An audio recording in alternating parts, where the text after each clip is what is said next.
Buenos días, esta reunión está convocada a las 9:11 a.m. Good morning, this meeting is now convened. The time is 9:12 a.m.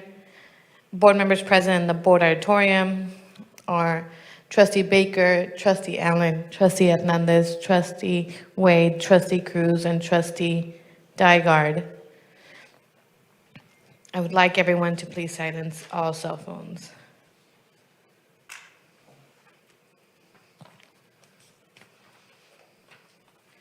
Our first order of business is to hear from speakers who wish to address items on our agenda. We have one speaker who shall be limited to 2 minutes per board policy. Do I have to read all of that since he's not here? Do I have to read all of it since he's not here? Yeah, but he's not here. He's not here. Maybe he can speak later.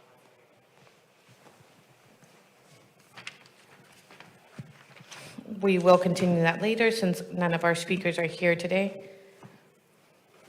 We will now move on to our special meeting topic, team building. I would like to welcome Dr. Robbie McGowan, board coach with the Region 4 Education Service Center. He will be leading today's team building session. Dr. McGowan. Good morning. Good to see everyone. Thank you all for being here. I'm mic'd up too. One thing logistically, I think y'all probably know this better than I do, but when we do speak, I think we're supposed to be using our mics. So thank you all for being here. I appreciate you being here. We need to have a discussion before we begin about logistically how we proceed. So our purpose today was twofold, really, was to first and foremost was to conduct the team building, sometimes also known as Team of 10. For in this case, your district is 10 because you have 9 board members and a superintendent. Was to do that, and then I do have also a coaching piece on the Lone Star governance framework that was going to be kind of this afternoon. We're going to do team building in the morning. Every board in the state of Texas is required to have an annual team building training. One of the legal requirements is that all members of the team, superintendent, and all of the trustees have to be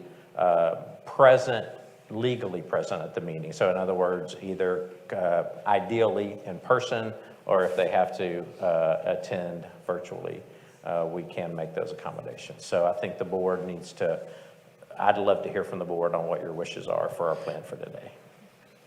And we have been joined by Trustee Bluford Daniels. Does anybody have any comments, discussion about how to move forward since we do not have everybody present today? Trustee Wade. Thank you, Robbie. I'd like to see if we can possibly get our other trustee to maybe come in to the meeting via virtual if possible, but if not, I say that it won't hurt us to pursue the full enchilada. Trustee Baker.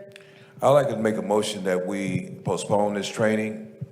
We need to have a team here, and due to extenuating circumstances, people cannot be here. And although I do respect you coming and us being here as a team, I have 40 or 50 CEC hours already, and I just believe we should wait until we come together and do it as an entire team. We need team building so we can really become a team of 10. Thank you very much. I don't have no time to waste. Trustee Cruz. So Robbie initially gave us, I don't know what, it was like a dozen dates. And if I'm not mistaken, this was the only one that all of us said we were available. It is really hard for us to schedule these meetings. And I know things happen.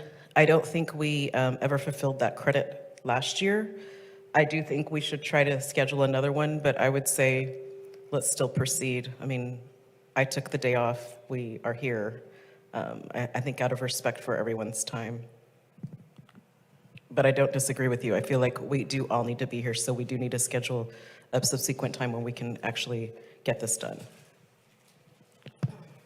So I want to make a motion that if we decide as a board to proceed this morning, if we have the majority that says we proceed, we do that. If not, well, then we reschedule. I'll make a Trustee- motion this morning. Second. Let's get through everybody's comments first. Trustee Allen? One of the things that I wanted to say that, because it has, the team building has to, this cannot be included as team building. And we will have to do it anyway. As for me, everybody else can stay. I'll be here 2 hours because we may need to get to know each other a little bit, but I'm not gonna stay the full time. I know there was an emergency with Ms. Gitry, but, it won't count. I won't be here. Right. I understand. Thank you. President Hernandez, just real quickly,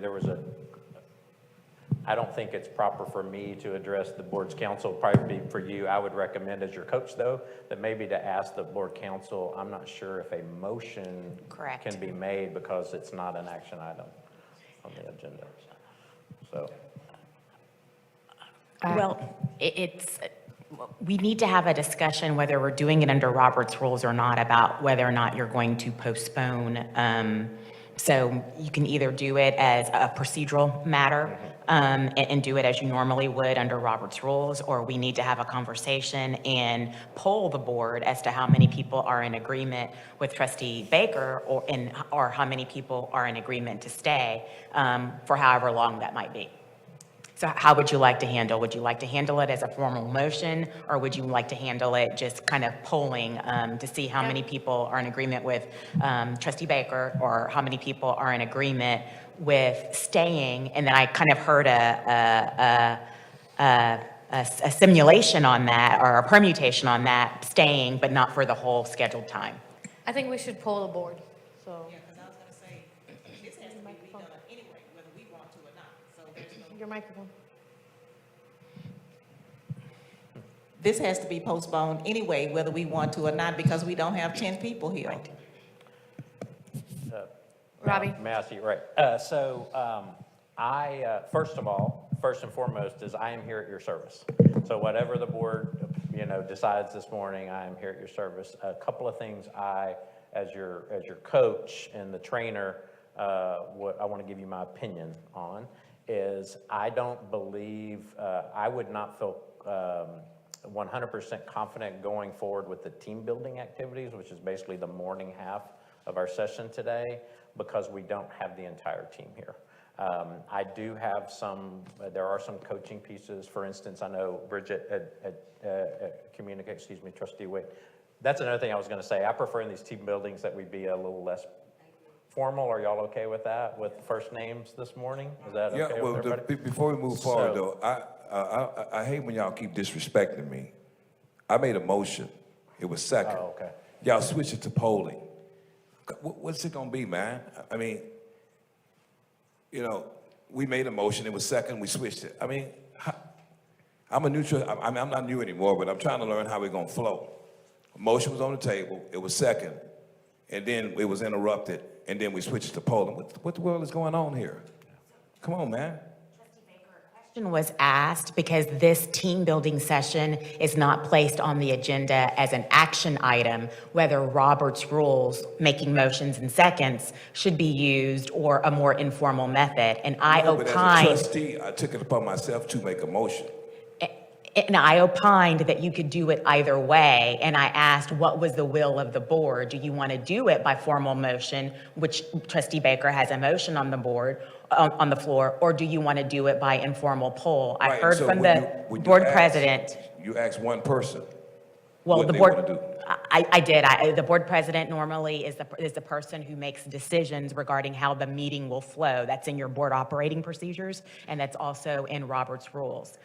Do we need to have a further discussion about whether or not there is a motion on the floor? This is not a specific action item to which Robert rules apply, but you can handle it procedurally with a motion and a second and a vote, or do you want to handle it more informally, having a discussion and a poll? That was the question that was on the table. So I think either way, we're gonna end up at the same result. So we've heard from y'all. So Bridget, can we hear what you want, what your preference is?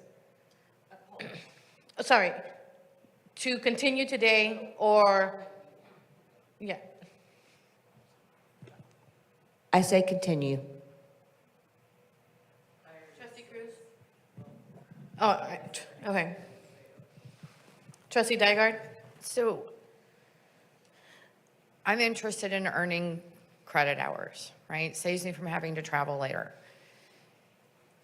But I'm concerned, I think, in this moment that we're starting out our team building with division.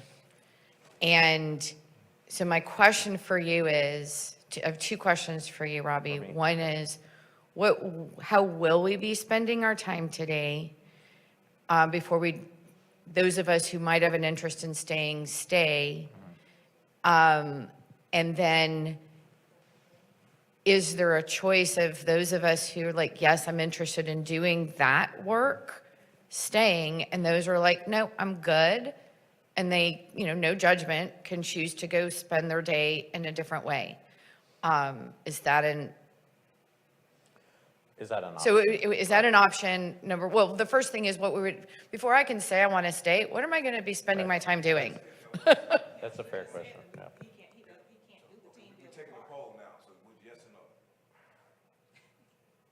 I don't know what I'm being asked to stay to do. So how am I going to be spending my time is what I'm trying to understand first before I decide if I want to stay for that. Say yes, I say. So, quick question, Robbie.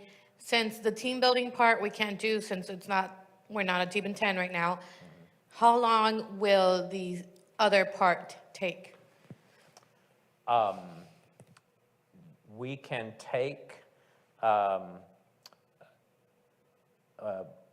not trying to avoid the question. There are a couple of options. And I don't want to complicate it, but the afternoon portion was going to be spent on looking at effective progress monitoring, how the board, we talk about quantity of progress monitoring all the time, right? In Lone Star governance, you count your minutes, right? But I think this board's ready to launch into a conversation about the quality. So I have an activity that we would do that. That would take, I think, that was going to take the better part of the afternoon, hour and a half or a couple hours. The other thing is we wanted to at least have I'd built in a short conversation to kind of have an update on where we were on the community engagement. That really can, I think, not be a lengthy, of course, Trustee Wade, unless you have, but just kind of an update and a direction on that, because I had originally also was going to bring that up yesterday in closed session, and we ended up not being able to do that. So those are probably the two primary. The last one was just to kind of check your pulse as a board on your board operating procedures, because part of my contract with you this year is to launch into looking at those as well. And I just wanted to do like a 20-30 minute conversation to check your pulse about where we are on the board operating procedures. So we could do that part in the morning. I could let y'all go. Or I want to be real clear. I appreciate a couple of you have mentioned, me being here. I am here. I'm here to serve you, but you are also my customer. And I don't want you to feel beholden to me to say, oh, well, Robbie's here, we have to do it. If the majority of you say we would rather reschedule, Trustee Cruz, you're right. We gave you a bunch of dates, but you know what? I can give you some more dates, and I'm happy to do that. Okay, one thing. Trustee Santos was not here, so. I just want to say I'm sorry for being late. Good morning, everyone. I moved a trip to be here today. I did gymnastics, like travel gymnastics with my son to be here today. I'm excited to start getting to learn Robbie and also to expand on our knowledge. And we can take the opportunity to grow the relationships here. We're always in a very transactional state on the dais. It's more relaxed. It's cool. We can make use of this time. We've gotten it together. My preference would be that I get to learn something because we don't always get to do that. So thank you. I think the last person we haven't heard from is Kathy. I say postpone. Okay. So my preference is to stay here. I'm already here. Cleared my day for this. So we have 1, 2, five that want to stay, you're at least staying for a little bit. And, yeah, okay. I'm gonna stay till I feel like I've had enough, then I'm gonna go, because I'll come back with a team, and I have things to do today as well. Okay. So, no disrespect, I want to be back for a team building, for the whole team. All right? So, Thank you, Kathy, go ahead.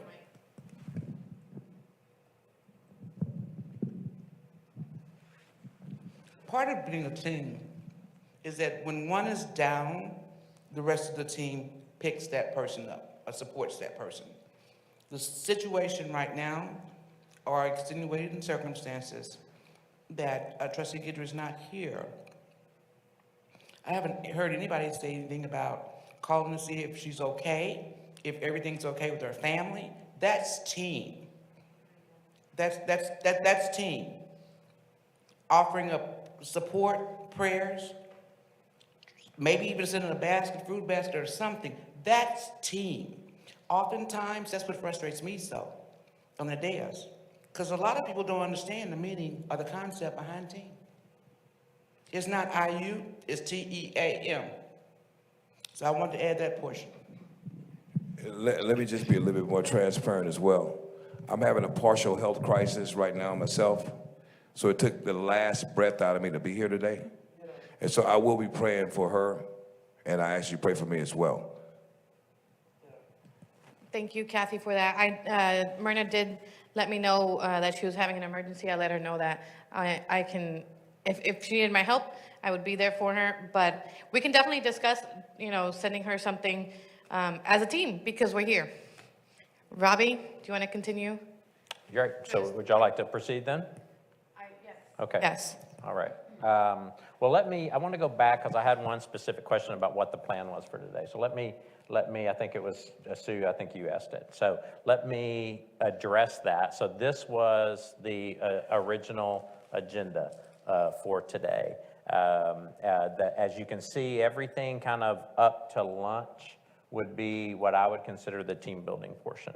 And as the facilitator, I believe that we could do the icebreaker if y'all are in the mood to do something like that, but the bulk of the morning was going to be working on a social contract, and I just think everyone needs to be involved in doing that. So then if you see the afternoon, as I mentioned, an update on kind of the Community Engagement Committee plan, then having a conversation with you about about the quality of progress monitoring. And then I forgot, I apologize. We were going to talk about board superintendent communications. Again, I believe that is probably more falls under the team building hat. So we had, when I met with Trustee Cruz and Superintendent House, we had talked about that being one of the topics that we would cover today, but I also feel like that probably would be best if everyone is present. So if you look at everything, I would be looking at the after lunch break, you'd be looking at the first, second bullet, and the fourth bullet after lunch break. Any questions about proceeding in that manner or comments?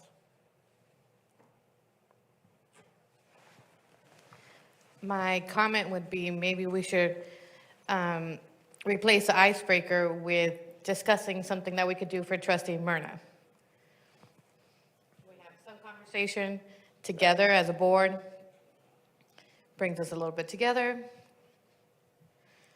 That's my suggestion. I'm here at your pleasure. So if y'all, it's a kind of get to know each other on a not personal level, but just kind of getting to know each other a little better. It gets you out of your chair and moving around a little bit. You're not going to have to sing Kumbaya or anything like that, I promise. Well, what I was going to suggest is that if anybody knows Trustee Guidry's love language, maybe knowing that, then we can talk about each other's love language and come up with something for her.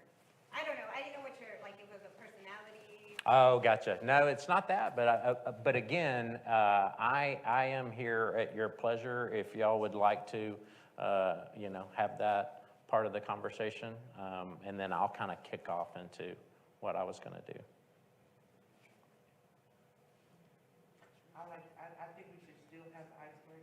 in addition to perhaps even discussing, we've got this time, there's a lot of time that we're not going to Okay. have the first portion with Yeah. And then I promise I'll come up with a whole different icebreaker when I come back to do team building, and you won't have to do the same activity twice.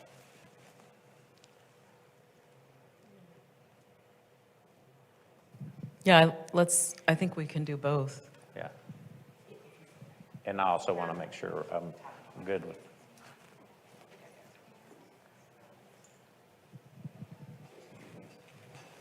Any other suggestions?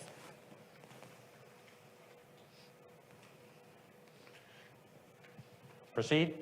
Yes. Okay.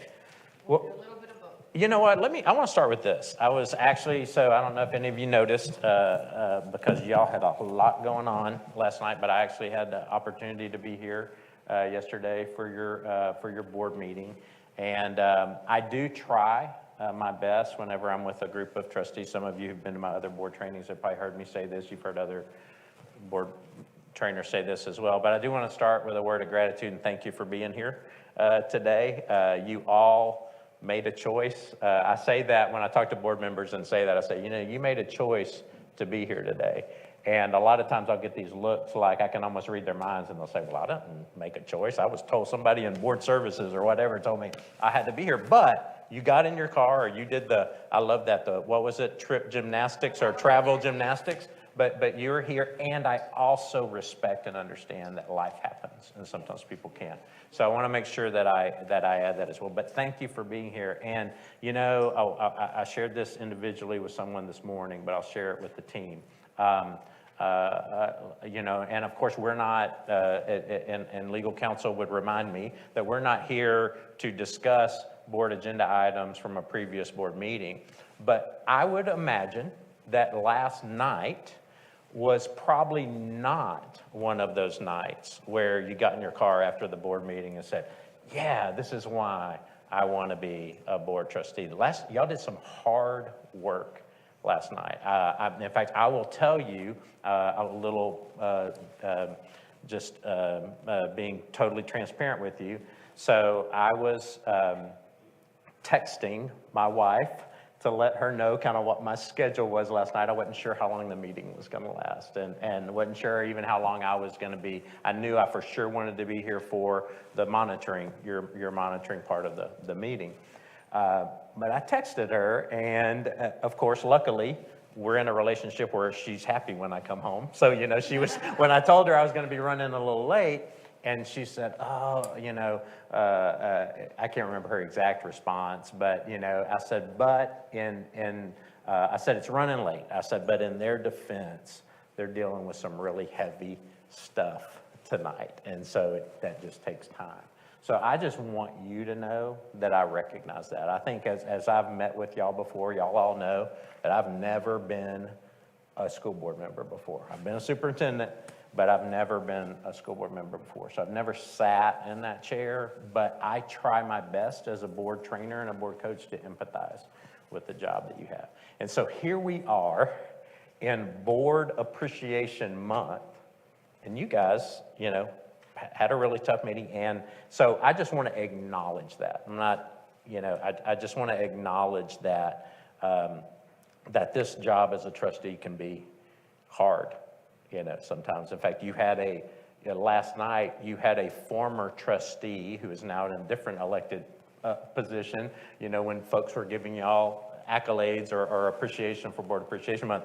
And somewhat jokingly, but probably seriously said in some ways, her job's not as hard now as it was, then. So I just want to start with that. I want to acknowledge that. The other thing I want to say is that, I have some, we have some kind of session norms that I want to follow. So I do want to share those with you, even though we're going to change what our agenda is for today. But I do want us, this is not just a Lone Star governance training. We're going to do some things related to Lone Star governance, but this is team building. But I think there are important mindsets that we've talked about on Lone Star governance that I want to guide our time together. But especially in a team building or a training like this, And the first of that is to remember the common pretending. What, if we're gonna do this training, and what is it going to be called? It can't be team building. So Right. when we get ready to write down our 3 hours or something, Right. what are you? It is going to be under, it's just going to be under general board training, your continuing education credits. And thank you, Pat, for bringing that up. One thing I will have to do, I have a sign-in sheet for you to sign. It says team building on it. I'm going to cross that off. But so that I don't have to print out a new sign-in sheet and track all of you down and get you to sign it again, I'll just have you sign that, so you'll at least get credit for the time that we're spending here. So we'll take care of that. But anyway, so back to the common pretendings and the mindset. So be aware of those common pretendings. So who can tell me, the first one is they are the genesis of transformation, and the mindset is I am the genesis of transformation. Who can tell me what you remember about those conversations you've had as a board related to that common pretending and that mindset?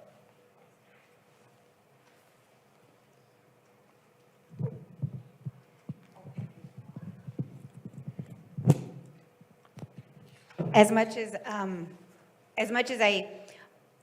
it starts with us. It starts with every single one of us. If I have to be here, like the mindset that got me to change to this was that if I'm gonna be here, they're gonna be something. I'm gonna learn something. I'm gonna grow something, and I can't depend on everybody else to want what I want. And I want to do those things, so I can't make excuses. Well, somebody didn't show up or blah, blah, blah. And I just got to get it. I got to get it done. Just got to move forward. So if we're going to change anything, it has to have that mindset, and we have to move forward. Like you saw our 2018 board. Right.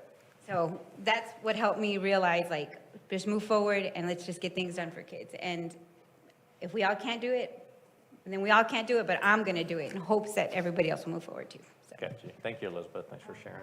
Anyone else want to add what they recall about those conversations?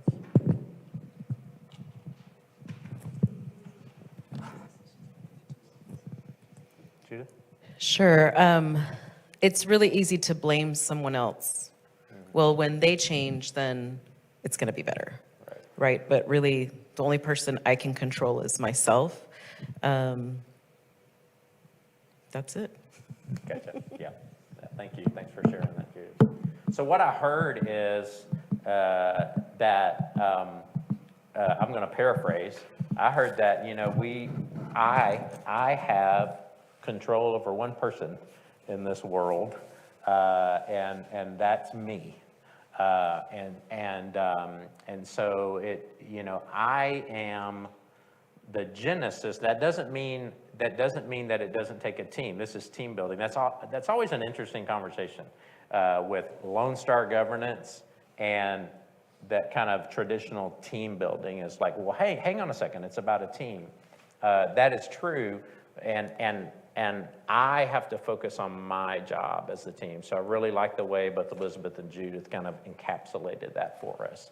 That it does start with me. It's not only me, but it starts, that's the Genesis, right? I'll get biblical on you. Remember what the first book of the Bible is, but that's the genesis of transformation. And then the next is non-integrity plus a really good excuse versus integrity equals access to our goal. So who can tell me what you remember about what our standard for integrity is? Yeah, what in Lone Star governance, when we've done our training, do we remember how our standard, not the definition, but what standard do we, when we're talking in this context about integrity, what are we talking about? How does it change? Integrity has one meaning. Right. In Lone Star governance or everyday life, in things that we do, integrity is still the same. Oh, Mike, sorry. Yeah. So integrity being, I heard you say, Kathy, that it doesn't change whether it's Lone Star governance or whatever, integrity, the definition of integrity That's remains absolutely, the same. Is that what I heard you say? correct. And that's what's instilled in you and the Gotcha. individual. As someone mentioned about changing self. Yeah. If you don't have any integrity, and you look at yourself and say, well, how could that be viewed that I don't have any integrity? If you're not willing to change that, then others will continue to view you with lack of integrity. Gotcha. And thank you for sharing that. That's a definition of integrity. What I'm referring to is that we talked about structural integrity. If you remember the story of the wheel and the bicycle wheel, and if the bicycle wheel somehow loses a couple of spokes and it loses its shape, it no longer has structural integrity. It doesn't mean it's a bad bicycle wheel. It doesn't mean it's an evil bicycle wheel. So we're not really using the phrase integrity in a moral or spiritual sense. It's more structural integrity. And so what we've talked about with integrity is basically doing what I've allowed you to believe I would do in the way I've allowed you to believe I would do it by when I would allow you to believe I do it. So let me give you a non-example. So this morning, I allowed you to believe that I was going to be we were going to start at 9 o'clock, and that I was going to be here at 9 o'clock, and that we were going to get started, right? Well, I don't know if anybody saw, I was here earlier, but then I left, right? And I stepped out and had a conversation and came back in, and I wasn't here. I allowed you to believe. So in that action, I was acting outside of integrity, not in an immoral or unethical. Sometimes we mix ethics and integrity. So that was the other. That's kind of the what I want us to agree upon as the measure for integrity or standard for integrity, and I want us to remember that in our time today. That will follow those two mindsets. I am the genesis of transformation, focusing on what I can contribute and do, and then also integrity is access to our goals. I was also late, so I was not here at 9 o'clock. So I own that and apologize to the group for not being here at 9 o'clock as I promised. Thank you for sharing that. I appreciate that. So another norm is active participation by all. So everyone who's able to be here and participate, I want active participation. Have you ever heard of the acronym WAIT and what that means? Anybody ever in a group setting? WAIT can stand for two things. And even though we're going to practice I am the genesis transformation, in all likelihood, you're probably going to be thinking about other people when I give you these two examples. The first thing that WAIT can stand for is why am I talking? Right? Have we all been? I'm not asking for names, but we may have all been in a meeting where one person may have seemed to dominate the conversation. And so I sometimes, when I work with groups, is ask yourself sometimes, why am I talking? Am I adding something that is, conducive to our conversation and also an effective use of time? But WAIT can also stand for why aren't I talking? So I'm asking you in both of those instances to self-regulate. Ask yourself, if you feel like you've set, and I promise you I'm not going to have a little checklist here and say, okay, well, Kathy talked this many times, and then Sue talked this many times, and then, Judith talked this many times, and go around. But I am interested, especially if you don't feel comfortable talking as often, but to ask yourself, why aren't I talking? If it's because you don't have anything additional to add, I understand that. If it's because maybe there's another reason and we could all benefit from you sharing, I would ask you to kind of step out and share on that. So that's another of our norms. I want us to, obviously when we do our team building, we're focusing on the team, not individuals that may fly in the face of this whole I is the genesis of transformation, but we're trying to be better as a team. I had a conversation with someone recently. It was a great question that this person brought up to me, and it's like, well, why do we use this if we're not really currently a cohesive team? Why do we use this phrase? And it's because it's what we aspire to be. We aspire to be a team of 10. And then obviously also the old adage of seek first to understand. Any questions about the norms or anything anybody would want to add?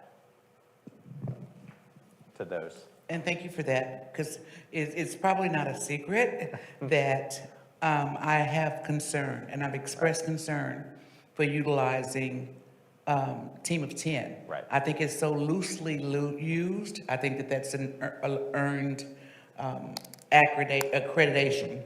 And when we're talking about I am the genesis of transition, I is still not part of TEAM. Right. Yeah, it's really interesting, isn't it, Kathy? It is our ultimate goal, what we aspire for, is to be an effective, cohesive, collaborative team. And when we focus about I as the genesis of transformation, it is not that I'm looking out for my best interest. What it is I want to do my part. I think it's kind of what Elizabeth alluded to earlier, is if I'm going to be here and if I'm going to be a part of this team, I recognize that I have a role to play to contribute to the team. So yeah, I appreciate you. Thank you for bringing that up. Any other thoughts, questions, or comments about the norms this morning? All right. I heard a couple of, are y'all wanting to, y'all want to try to have a little fun? Have a little fun? Okay. All right. So I've got a couple of handouts to give you.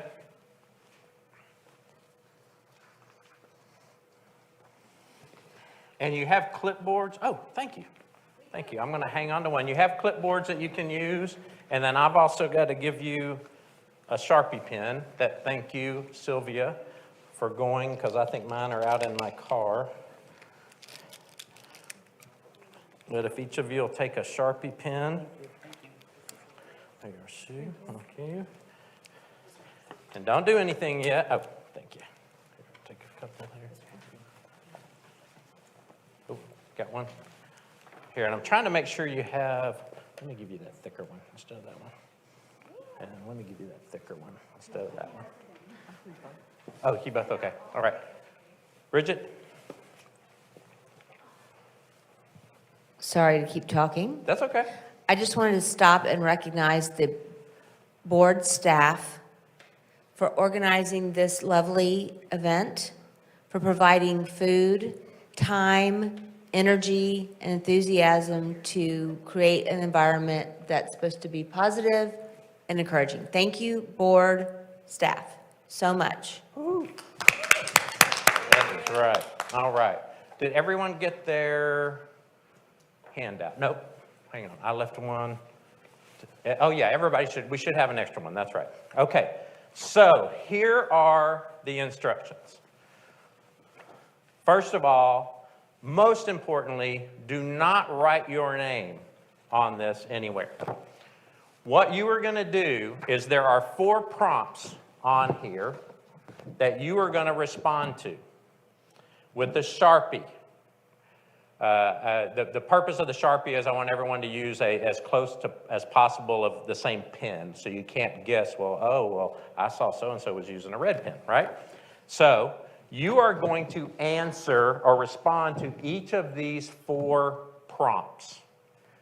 Don't, you think back to elementary school, cover your work, don't let your neighbor look over your shoulder, right? And did you ever have to tell kids that, Elizabeth, when you're in the classroom? They're cooperative learning, right?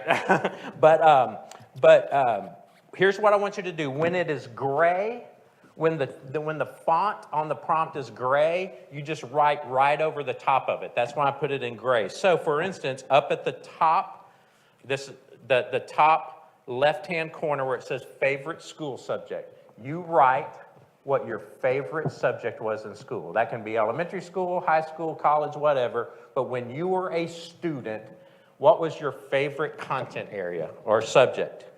If you go across, what was your first ever job? First time you got paid to do a job. What was that job? Then if I go directly below that, bottom right-hand side, your dream travel destination. What is a place that is your dream? Now, you may have been lucky enough to actually go to that place already, and that's okay. But what would be, if money and time are not an object, what would be your dream travel destination? And then finally, at the bottom left-hand corner, you notice it's not in gray, it's in black. You must circle one of the two. If given the choice, Mexican food or pizza. We're not going to have any write-in votes here. Don't let me see cheeseburger. I don't want to see, whatever it may be, sushi, whatever. If given the choice. So respond to those. And then when you finish it, if you'll fold it in half, actually where I can see it, and don't write anything over the hashtag or the number sign in the middle. I'm going to write over that. So just fold it in half and let me know when you're ready for it, and I'll come around and pick it up. No. This should take you, like, favorite school subject should be the word, like, math. Above it, right? No. Over the gray, since we have a black marker, you can write right on top of it. Oh. Yeah, you can, since it's gray, on the ones that are gray, you can write right on top of it. Yeah. So just answer those questions, and you probably already figured out by now, since I told you not to show your work. We're going to guess whose answers, which answers belong to which of your teammates. And when you're ready, once you've answered all of them, just kind of let me know, raise your hand, and I'll come around and pick those up. Thanks, Bridget. Appreciate it.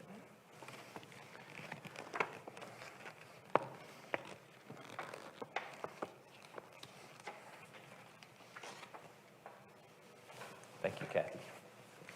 Appreciate it.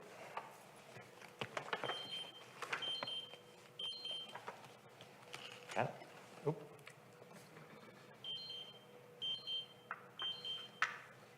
Thank you, Sue. Appreciate it. Thank you, Judith. Thank you, Donna. Flipping it over this way? Oh, that's fine. I can flip it over. Thank you, Elizabeth. Appreciate it. I got to shuffle them all up after I get them anyway, so. You through? All right. Thank you. Thank you.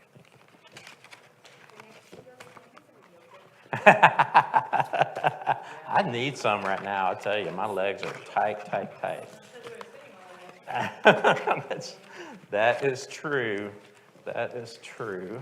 All right, give me just 1 second to get some things set up, and then we'll continue.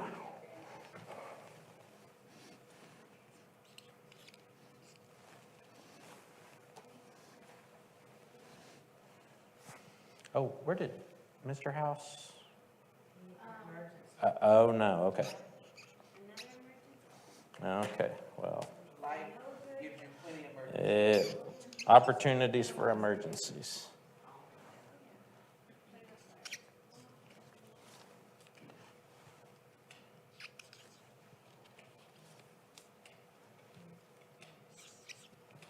I'll give him a chance to give us his answers when he comes back. All right.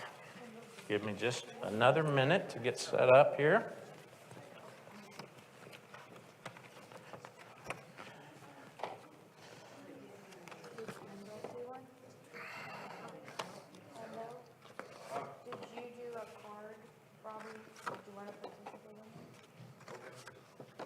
Sisters, my blood pressure's high, unusually, so I came anyway. And so my other sister was out, I said, well, I can go home.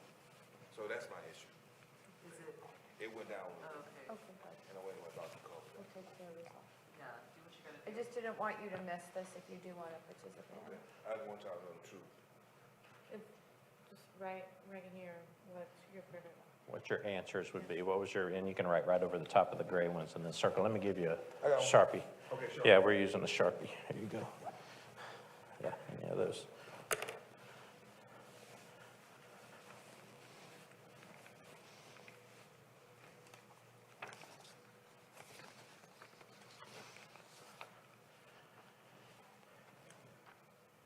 It's like calling you Bill Lisa. I know, right? I know. Tell us your secret. hard work and sacrifice.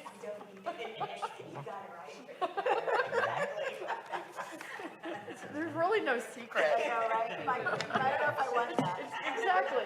Wait, I do have that life. It has a different effect. I'll take it. No name on it. Thank you, thank you. All right, I'll be back in.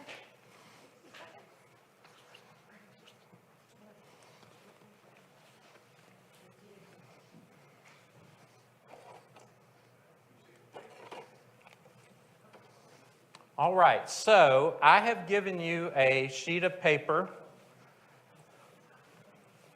with blanks on the sheet of paper. Here, I'm going to borrow Kindle's real quick to show you what it looks like. But this sheet of paper, and what your job will be to go to the back of the room, to the cards that I've put out at the back of the room, and you have to guess. Beside number 1, who do you think that card belongs to? I didn't do a card, but I'll use me as an example. If you thought card number 1 belongs to Robbie, you would write Robbie in space number 1. So you have a clipboard. To use your clipboard, you don't have to use you can use whatever writing utensil you want to fill this out. But you're going to go back, there are 8 cards, and you're going to go back there and try to guess which card belongs to each of you based upon your responses.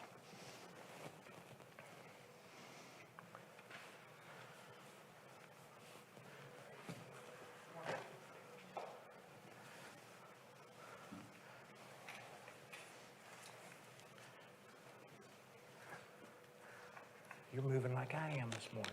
Oh, I've got to have a knee replacement. Yeah, and so this whole weather changes. Mine's my sciatic nerve. I had, that's where it started from, sciatic nerve. Oh, did it? Be careful with that. Yeah, you be careful. I will. Guess which one? Yeah, guess which one's which. Now, no pressure, but my hope is you at least get one right. If you can remember what your responses were.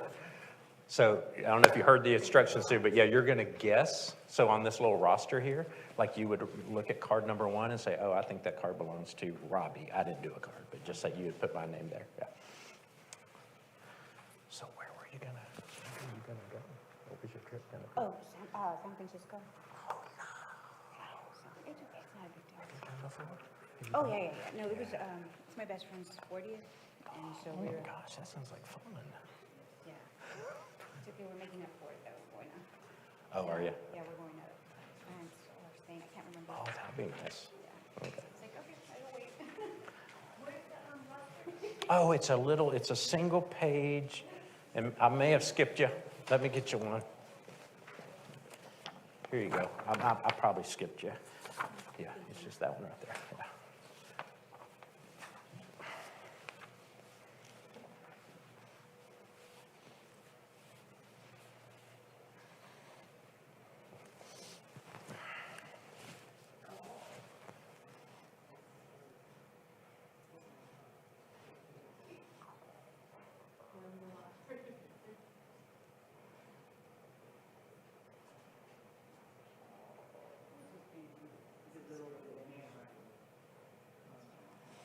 Oh, every time I do this, there's somebody that's a handwriting expert that tries to figure it out.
And guest? That's okay. It's a learning process.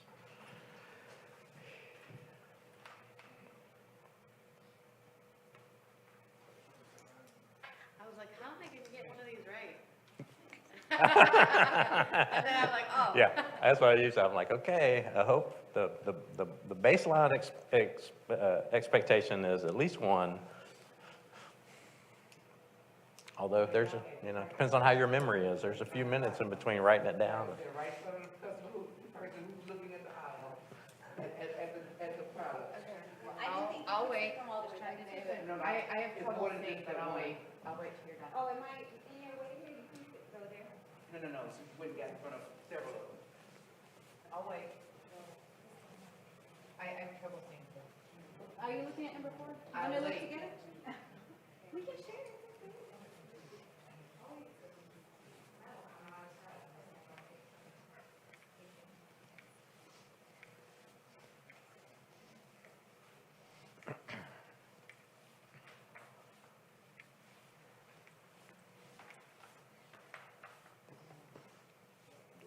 Yeah, how about you? Good to see you. Oh, they're doing that. So they answered each of these questions on here, and then they have to guess whose card belongs to whom. So we'll go through it. I can't see and I don't want to get it up. No, that's okay. You'll have time. I want to have us plenty of time to do it. So you can start on this end. I'm not playing. No, I don't. No, I don't. Oh, but, yeah, 'cause I can't eat it.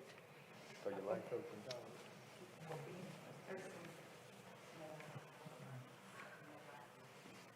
Oh my gosh. Are there biscuits and gravy?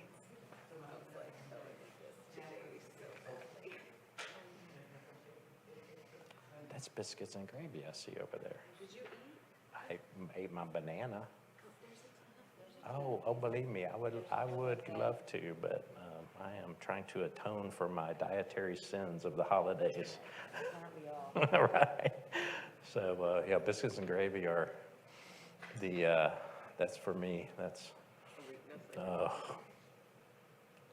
and we went, I think you knew this, Judith, we talked, but so in September, I had to do I jokingly referred to it as my witness protection plan period after I had retired in August and then had to sit out. And we took a trip to the Pacific Northwest. And you think of biscuits and gravy as being a southern dish. Had some of the best biscuits and gravy in San Francisco and in a little town in northern California. What was the name of it? Right before we got to the Oregon border. And I was like, man, I went all the way up here and oh, it was good. It was so good.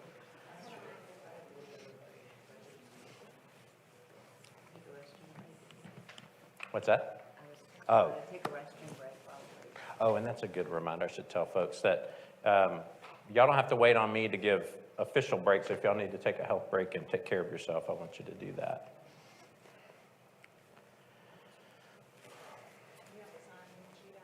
Oh, thank you, Pat.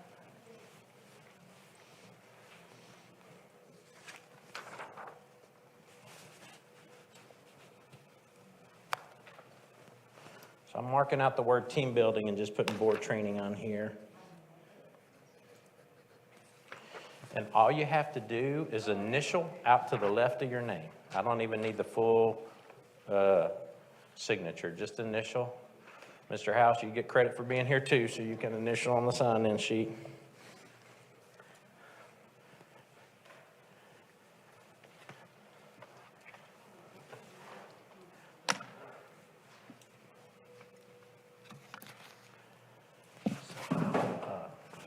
When we get ready to discuss the community engagement, I know you shared an email, but if you'd like to say a few things about kind of giving the approach. Okay, great, thanks.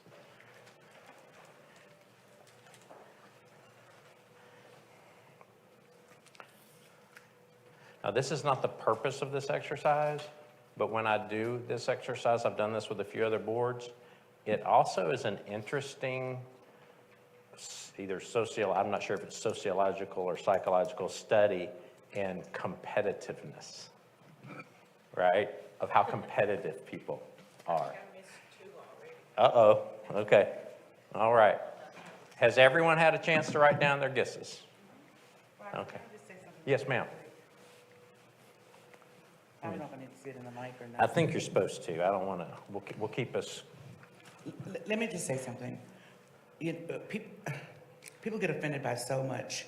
When we were looking at those choices, some of them we had difficulty seeing. right, there. And when I made a statement about lining up against, like we're in the grocery store, all of us have experienced when we're in the grocery store and we may be looking at the opposite side of the aisle and some of us will stand on one side so people can pass. Okay. And so that's what I was making reference to, not being negative, meaning that all of us had difficulty seeing Right. a couple of them. Yeah. So we all had to go up and to be able to read it and then step back rather than stay in front. Right. Where everybody else's view was obscured. That's all I was saying. Okay. Consideration. Okay. That's all I was saying. Gotcha. Thank you for sharing. And I would have, I probably should have made clear that y'all had plenty of time to do that exercise. But thank you, Kathy, for sharing that. So I'm going to pick up the cards now. Give me just a second. All right. And I don't want to exclude our superintendent here. He had to step out of the room and do things superintendents have to do sometimes, whether they want to or not. And so, oh, that's right. So we are gonna get his answers on these. So here's what I'm gonna do. I'm gonna hold up the card, and they're obviously gonna be hard for y'all to, if they were hard to read on that table, I know. So I'll read out what the answers were. But then you tell me on your list, who did you guess? Thank you, Judith, appreciate that. Who did you guess this card belongs to? So contestant number 1 was art. They liked art. Their first job was in retail at Laura Ashley. Their dream travel destination is the Holy Land and pizza. So I heard someone say Bridget. It's a Bridget. Guess Bridget, is it you? It is. It is you. Is that who you thought it was too, Pat? All right. So what you do is out to the side, write the one that is the correct guess. So,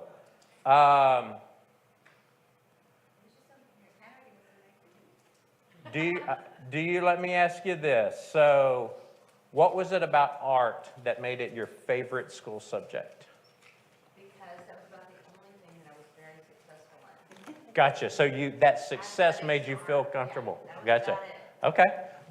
Visual art, like drawing and painting kind of art, is that? Yes. Okay. Creative, Right. whatever was in the creative realm. Excellent. Excellent. Do you still pursue those creative? Yes, in various ways, yes. Okay, great. Excellent. You're asking. Yep. All right, contestant number 2, if you'll wait till I read these out, and then somebody raise their hand and let me know. Reading was their favorite subject. They were cutting yards, was their first job ever. Sydney, Australia is their dream, and they prefer dream destination and Mexican food over pizza. Bridget, I saw your hand first. Going with Donnie. Okay, with Donnie. Okay, it is not Donnie, so I'll do one more guess, and then Kendall, you thought it was Sue. It is not Sue. Oh, we have another guess? Judith? So would the real contestant number 2 please speak up? Who is this? Who's contestant number 2? Pat. Pat. All right. So mowing yards is hard work. My dad had a riding horse. Oh, okay. Paid me to cut their grass. Would they? Ride on, keep driving. Okay. That's good. That's good. So have you been to Sydney, or is that just a place you really would like to go? I gotcha. Excellent. And reading. Now you're an educator. Yeah. Right. When I was a kid, that's all Yeah. I did. Was it? Excellent. All right. Now keep track. I'm going to ask you how many y'all got right at the end, so keep track. So contestant number 3, their favorite subject was English. Their first job was Luby's, serving up the Luann platter at Luby's. Their dream destination is Greece, and they prefer pizza over Mexican food. Who would like to guess at who number 3 is? Pat, who do you think it is? You think it's Elizabeth? Elizabeth, is it you? Okay. Who else would like? You have a guess? Oh, you thought Elizabeth also? You think Kathy? Okay. Kathy, is it you? It is you. Is you? Do you thought Kathy too? All right. Lubies. It was actually Romana's cafeteria back then. Oh, even before. Okay. Okay. I tried to go along Which location was that? off of West Town and, Okay. Yeah. Yeah. I know. Thank you. Thank you. Appreciate it. Appreciate it. We used to, I grew up in the south of Houston, and we went to the one at Alameda Mall, would be the one we would go to. Yeah. Yeah. Lubies. I always like those little square Jell-O cubes. They served that. So, what was it about English that you liked so much as your conjugating verbs. conjugating verbs? Really? I did, I loved it, and to this day, I mean, you can't tell sometimes when I'm speaking, but yes. Okay. I loved it, I mean, I mastered it, it was really, really, it was a challenge initially in middle school. Uh-huh. And I carried it through high school, I loved it. Did you like the writing part about diagramming sentences too? Absolutely. Did you? Yeah. Some people like that structure of it, and then some, we have 4 sons, and our oldest is an avid reader, but the structure of doing that, interestingly, he's an engineer, but the structure of doing that kind of stuff he wasn't really into. So I was curious about that. All right.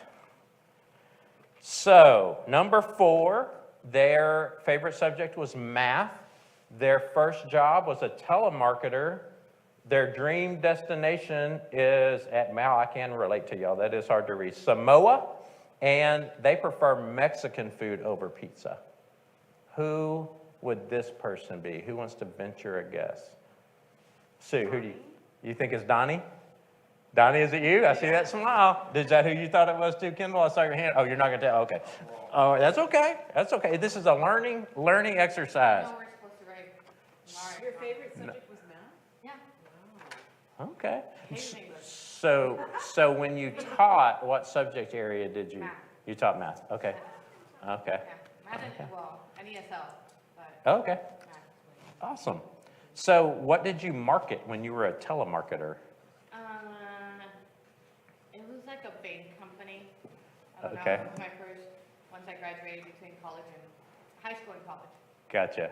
That's so funny. I don't know if you remember just this morning, I used the phrase telemarketer when you and I had a conversation, and I hope I didn't offend you by that. I mentioned to her that I asked her if she prefers to go by Donnie or Daniela, and I said, yeah, I'm Robert legally, but I go by Robbie. I said, usually if someone calls me Robert, I think it's a telemarketer calling me. So no offense to that, but yeah.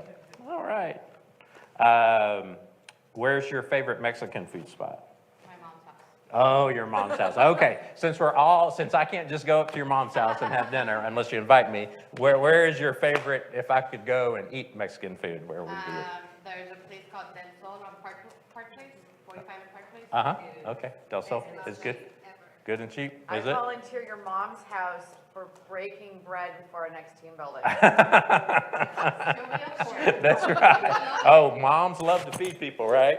Oh, sorry. Yeah, moms love to feed people. They do. They do. All right, so the next person, number 5, their favorite subject was geometry. Also a telemarketer. We have a couple of telemarketers in our midst. Dream destination for travel is Amsterdam, and they prefer pizza over Mexican food.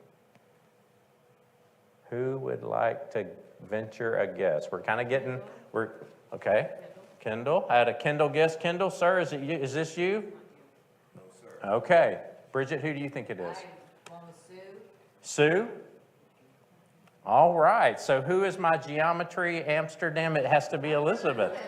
Ah, so 2 telemarketers right here. Okay. Because you taught English, right? Yeah. So I was like, no, I didn't get you.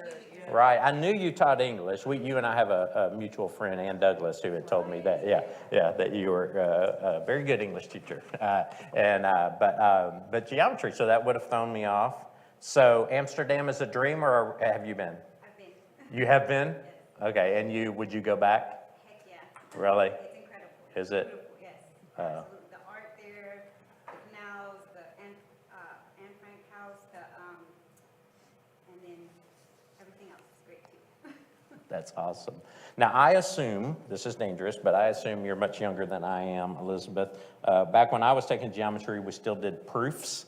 Were y'all still doing proofs in geometry when you were in high school? I'm pretty sure I was, Yeah, you remember proofs? Yeah. yeah, my geometry teacher, I've known him since I was like 4, and he was the cross-country coach, and my brother and my cousins ran for him, so when I got to San Houston, he was the most incredible math teacher, ever, and so he made me love, I've always kind of liked math, but he, made me fall in love with, the deconstructing of everything and building it back up again, and then, yeah, he eventually became my colleague, too. Really? So there's a reason, you can ask lots of different questions in this activity. If you ever choose, if you're a part of any other group with your work or your church or something like that. But I always, with board members, want to ask this favorite school subject. And Elizabeth's question or answer is one reason why. Is what I heard you say is that there was a teacher who introduced you to the love. You didn't come into that classroom with the love of geometry, but it was a teacher. And so, obviously, I know you all appreciate teachers, but I think that's great to hear and remember that, that it's, in fact, I heard last night in your conversations about, having that, the right person in the right place in the classroom and making an impact. So, all right. Amsterdam, by the way, if y'all have never been, has the most incredible food ever. Okay, really? Awesome. Okay, number 7, we're getting down here. We should be getting lower on guesses. Contestant number 7, their favorite subject was... Oh, I didn't do 6, sorry. I skipped 6. Thank y'all for keeping me in step. Number 6, French was their favorite subject. Pepe's Fast Food was their first ever job. They love to travel to the beach, and Mexican food is what they prefer. Judith. That seems pretty unanimous. What was it that gave it away? Everyone seemed to feel, is it just because the process of elimination that we've gotten down, or? French, okay. Was it? So did you like French 1, French 2? French 3, French 4, wow. The same teacher. Oh, really? Okay. I 4 languages, don't you? Well, With that. French, I don't know that I speak anymore, but yeah, I guess technically. So I was. Trustees, I'm going to remind you to speak into your microphones. Oh, Sorry. Thank you, Lisa, appreciate it. Keep me in line. Yeah, my plan was to do like a gap year. I was going to go to France, be an au pair, and ended up going to Brazil with my best friend instead. But yeah, I loved French. I can't say that I can speak it at this juncture, but yeah, it was fun. I can't speak it. I took German in high school, but French sounds way better. No offense to any German speakers, but yeah. So you mentioned the beach. Like, is any beach, or is there a dream beach vacation? I mean, there's probably lots of dream beaches. I had a hard time narrowing down. There's so many places I want to go. India, Vietnam. I was like, I don't even know where to start. Dominican Republic, but the beach is just my happy place. Like the sound of the ocean is just so calming to me. I love it. Gotcha. So like any beach, I'm good. Excellent. Even Galveston, is unbeautiful as it is, Right. it's still just such a calming Just place. to be next to the ocean. Yeah. I gotcha. And at Pepe's, were you a server or were you a cook? Well, it was a fast food place, you so I did was it in the all? drive-through. I was 15. They hired 15-year-olds. My parents, I'm the second oldest of 6. There wasn't a lot to be had, and so if I wanted stuff, I had to pay it for myself. So I was like, who's going to hire a 15-year-old? So I went and they hired me, and I have never not had a job since. Been working ever since. All right. Easy. So what's that? Number 7 was so easy. Was number 7, so we're getting down to, yeah. So number 7, music, working the fields at my dad's landscaping business, around the world, plane tickets, stopping at a plethora of places. Somebody making me use the word plethora this morning. Y'all are testing my vocabulary. To explore and learn, and then pizza. Oh, say, you said it was easy, Donnie, so who is it? Sue, is it you? Is it you? Okay. What made it easy? It's lengthy. Oh, the explanation. All right, the explanation. You are thorough. I heard Donnie compliment you on your thoroughness, is what I heard as your team builder. Right. I didn't even have to read to see what it was. I already knew. 5 million words, soup. So see, there you are. You are thorough. So I want to ask you something else. Music. Choral or instrumental? And I promise I won't make you sing if you say choral. No, not choral. I mean, I was in school choir, but flute. Oh, okay. Okay. Okay, very good. Can you still play if you had to? Could you? Okay. Do you still play? Okay. Your embouchure you still got it? I still know how. Like, it's like riding a bike, but Muscle memory, but have you tried playing recently? Isn't that what you graduated in college, in music? Yeah. Oh, you studied music in college too? Okay. I didn't get paid for cutting lawns, but I cut the grass at my dad's nursery in addition to weeding, and it was an old clanky push mower that he found on the curb of somebody's house. Heavy trash day. Really? Mm-hmm. Oh, wow. So where is your favorite place to eat pizza?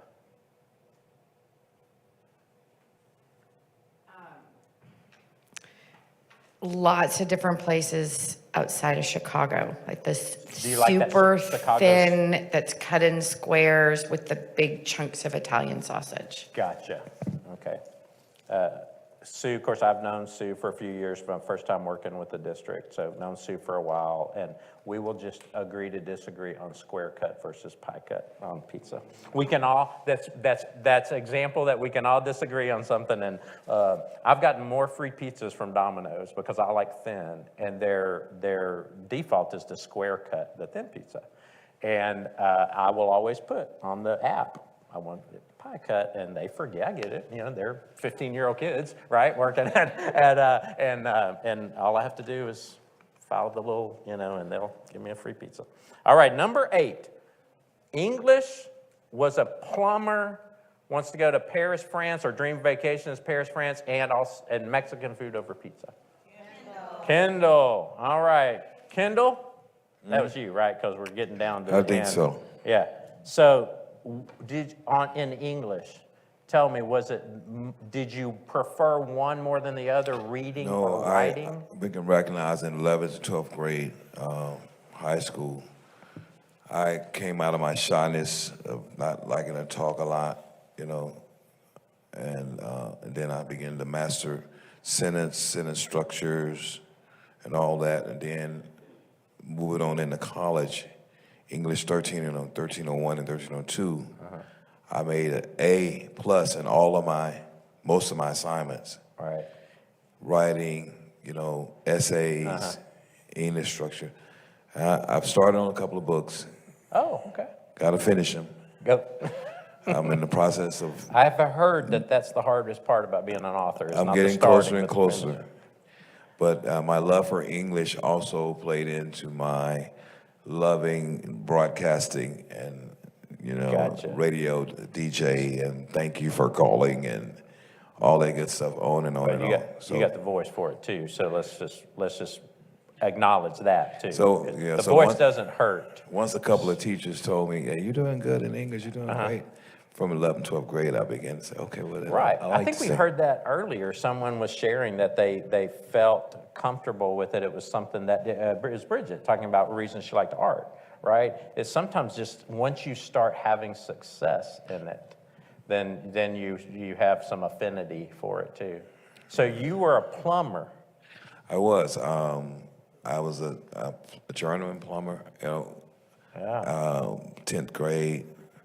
My daddy first had us on roofs at 10, 11 years old. He had a roofing business, and so we were fixing roofs. So when that was slowing down, you know, Daddy would give us like a whole lot of $1 bills to make us think like we were rich. But then he would keep the hundreds in his pocket and give us $1 once. We thought we were rich back then. I get it. I know. But when that went away, I was determined on working.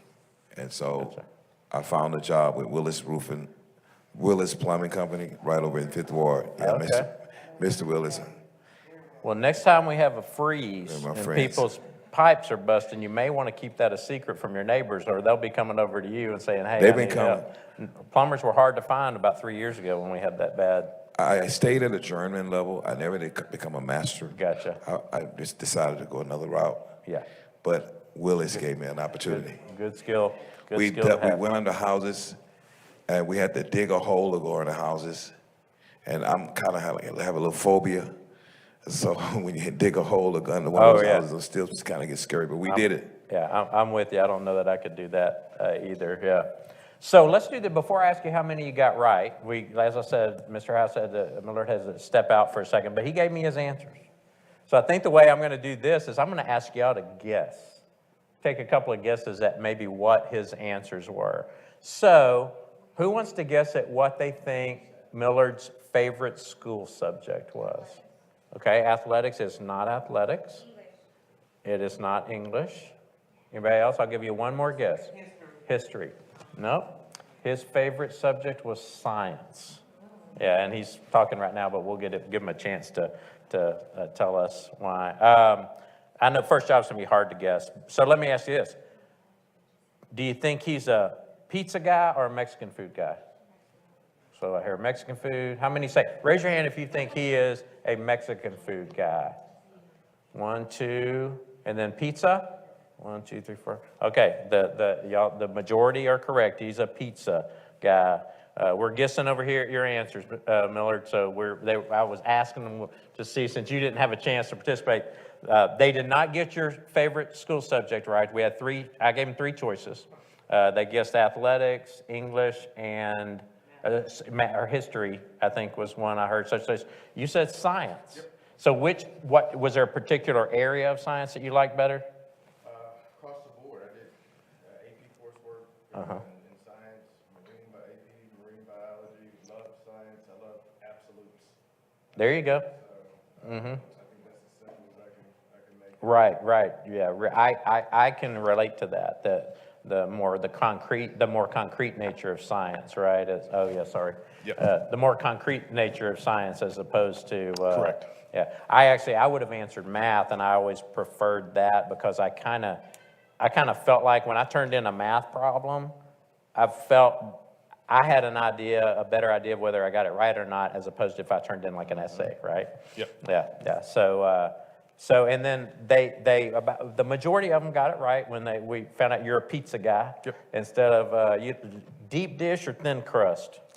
Whatever my wife says. Okay, what quite you frankly. go So along. we Smart man. thin crust at the house with the kids like. Okay, that's what the kids like. Or yeah, whatever we're ordering for the kids. And then you also, like Judah said, you said the beach. Yep. He put the beach. So just basically, is there a favorite beach location? Not necessarily. I'm a homebody. Okay. So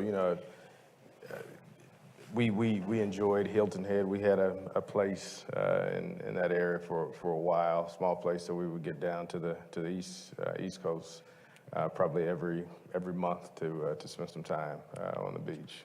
But I'm not particular, just really time to get away with the family. Gotcha. Get away with the family. Yeah. Sometimes that's interesting. It's about who you're with, as opposed to where you are. All right. How many got? Because y'all guessed on 8 of them. How many got?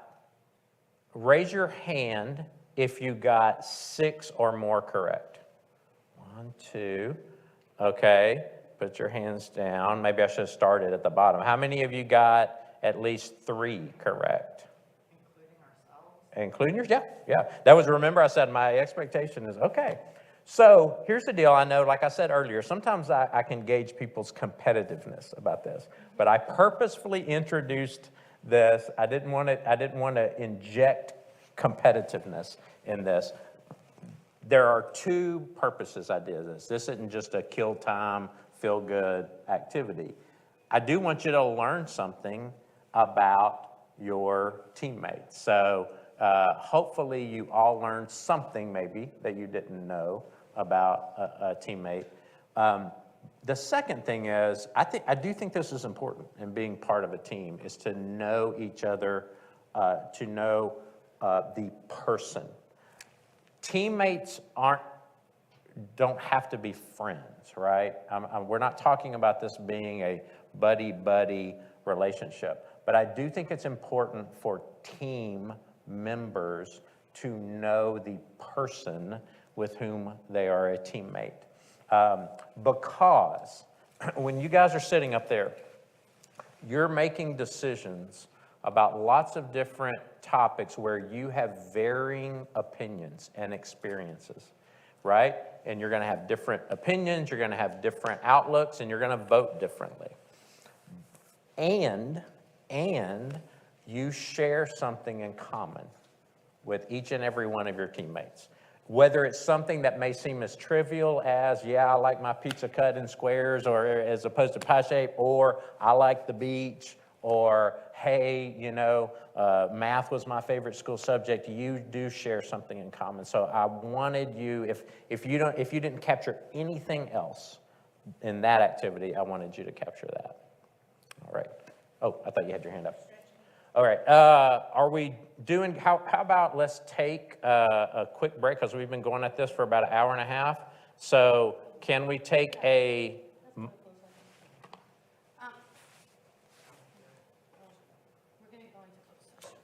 Oh, okay.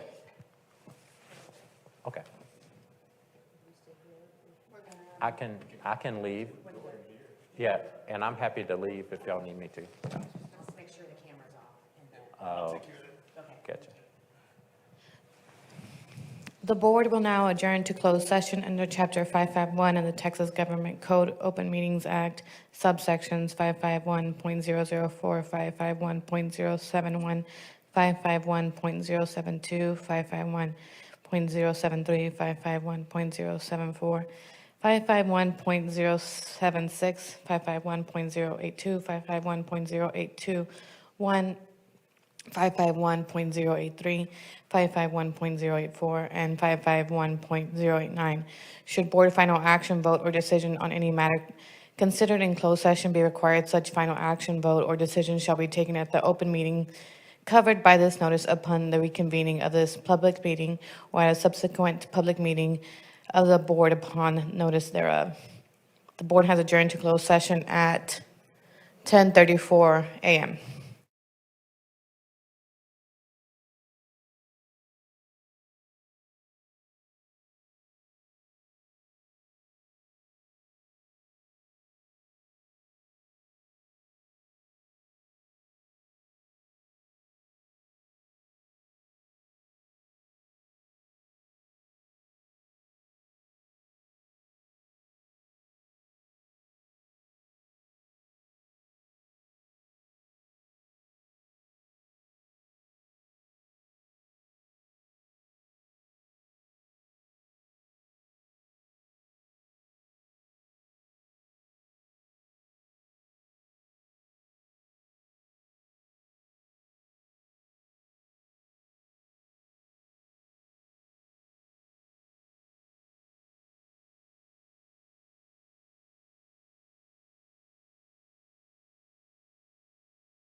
as they are now, I hate to say it again. But I'm about to open the meeting again. I'm gonna open the meeting again. This meeting is now reconvened. The time is 11:47 a.m. All right, thank you, President Hernandez. It is, I see that in the back of the room that lunch is here, and I try to avoid being the person that stands between people who are hungry and lunch. I am suggesting we have a working lunch. Is everyone okay with grabbing their plate? And then what we'll do is we'll come back and begin our conversation about community engagement? Yes, sir. All right, so please feel free to grab your lunch.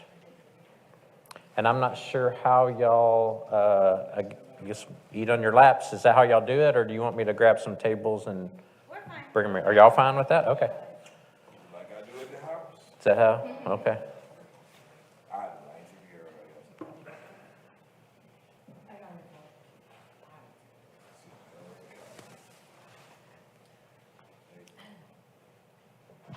So, since we are doing lunch and working, should we start working? We can. I didn't know if we wanted to give a few minutes for people to grab their plates. So it's a pleasure of the group.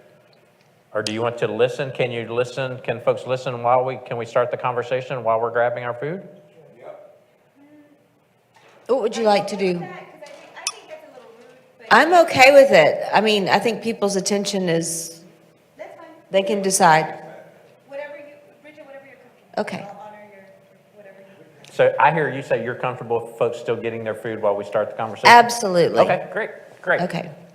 On community engagement, since this is going to be the topic of our conversation for the moment, I'm going to read you quickly the mission statement. School board members are guardians of the public trust and hold the vision and values of the community. The Lone Star Governance Framework charges school boards with engaging the community as part of the process of creating a vision. Vision, student outcome goals, constraints, such that there is a broad community ownership of the vision and goals.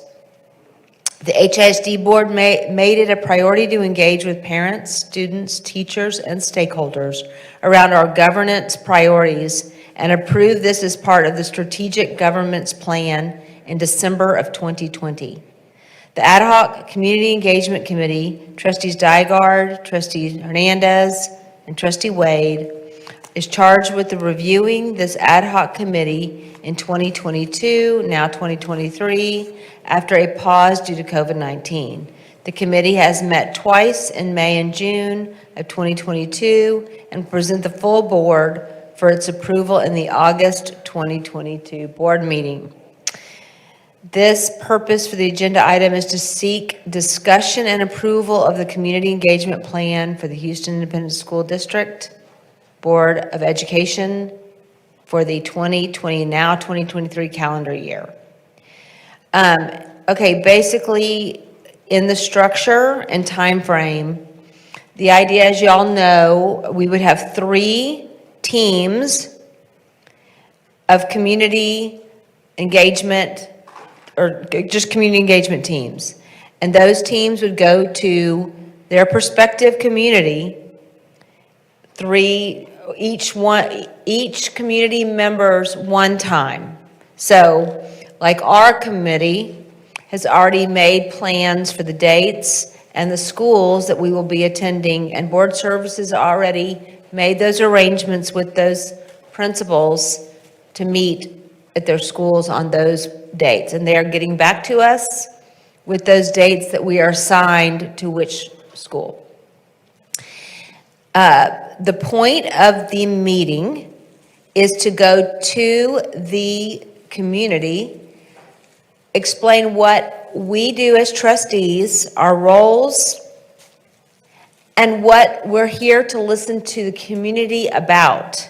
And that is how we plan to set our vision forward for the work that we are to do, and that is in our goals, visions, values, and constraints. We're trying to get what the community wants to hear that we focus on. That is the sole objective of this outing. And that is it. We want to hear from and so we will take, Max already has all of this information. He and his team in the communications department has already created little flyers for people to take home.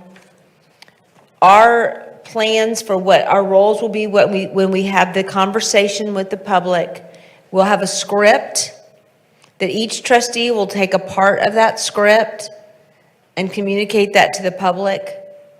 And then we will hear from the public via multiple factors, where there'll be the big sheets on the wall that people can post-it note their ideas or what they would like to see. They can text it and fill out the survey. And then one of the things that was added, which I think is important, is for us to also have opportunity for, Kathy was so smart, Blue for Daniels, and offered up an opportunity for some of for us to give sheets to the public, and we don't have to discuss it as much as opportunity for us to show all the beautiful things the district has to offer. So I think that's a really good way for people to be informed, encouraged, and then be able to understand how to best input. From that input, the idea is that data coming back to us will be analyzed, put into format that we can use as trustees to form our next round of values, visions, goals, and constraints as a working board group. So that is the goal of this exercise, and it is also in keeping with that as well. It's an important thing for us as community, as the liaisons for our community, is to get to know each other in our little teams and build a understanding of each other's communities so that we are all coming to the table for all children. Thank you. Questions? Questions you have for Bridget on the plan? No, I just want to say that I've been big on community engagement. Microphone. Thank you. Thank you. I've been big on community engagement. I'm a people person. I've been in all my schools. I've been on open houses. I've been on the principals. I'm going back. Love it. And just so extending this and enhancement, it's good, So Yeah, hey, thank you. community engagement, that's me. It's my name, my game. Thank you, Kendall. Any other? Let's engage. Yeah. Comments or questions for Bridget? I have some thoughts, but I want to wait and hear what y'all have to say. Thank you for the work. Yeah. Yeah, thank you. Yeah. And the fact that she explained it made it quite simple. When you with the assignment, we understood the assignment. All right, so the structure, the structure is there. So I think I agree, back to what Kendall said, I think there's obviously, I get the sense that you all are engaged and want to have engagement. Engagement, this is a very purposeful engagement. So what I heard is, first of all, as Bridget said, in reading in the Lone Star Governance Framework, is that what we're aspiring to is to have broad, what the Lone Star Governance document calls broad ownership. Now, who can define broad owner? I mean, that's hard to define, right? But that's what we're aspiring to. But if you look at it, and I actually gave y'all a handout. This is something I was going to talk to you about a little bit yesterday, so I'm glad we got a chance to do today. If you turn to actually the last page of it, it says at the bottom, page 29, but these are just printed parts of the pages from the Lone Star Governance Framework. This is about advocacy engagement. So I look at some key words, like if I look under preparing to focus, I see the board has a two-way communication piece. And I heard that. Did anyone miss the part where we have two-way communication and what Bridget, because I heard it, but I want to make sure you all get that and understand that this is a two-way process. I like that there is a script and there are resources. You're going to share information and you're getting information back. I mean, that's ultimately what yeah. And then to clarify too, if you notice underneath that, those bullets, it's to include students, staff, and community. So I guess my question logistically is this an open invitation where students and staff members would be able to participate in these meetings, or would there be separate meetings specifically for staff and students? The invitation will go out to all, and they're all welcome to join. Gotcha. Now, with that caveat, it may be challenging for students. The conversation as of the last couple of days, just so I share with you all this information, that we may give a survey option to the children, to students via some vehicle, via text or something like that, that they may be able to have an input without having to come to the meeting. So, not that I don't want them to hear what we have to say, but it could be quickly described in a quick informational headline. Right. And then they can respond to some things that they view as important. So,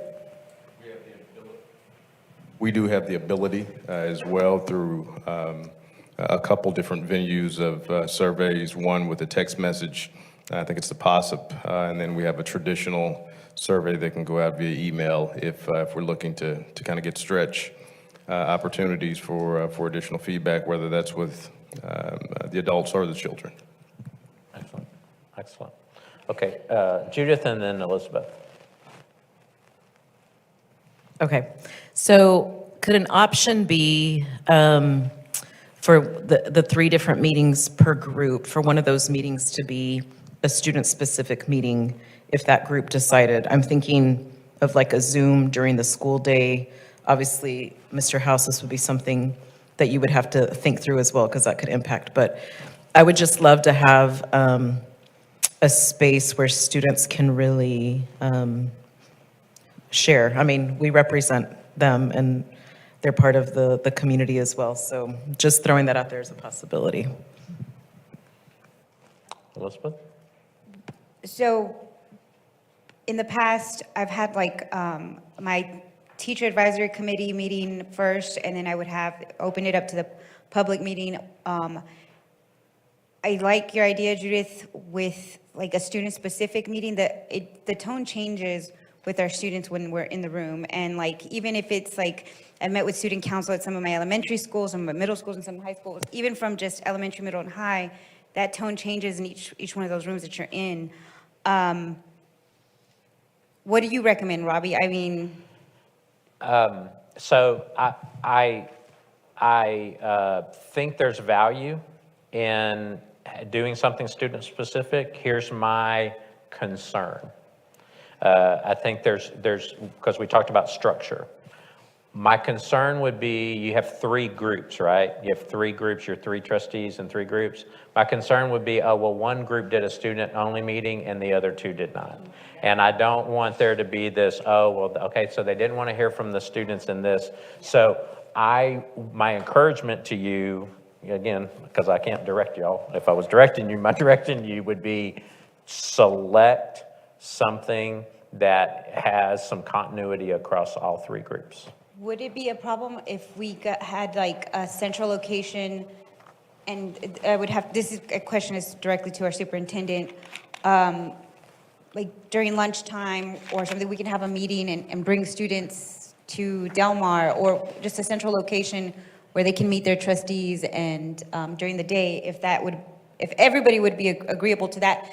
Additionally, just make it available for the 9 trustees and whomever wants to take it up. We're not going to be able to be everywhere all at once. Right. And so sharing the workload is actually pretty nice, so.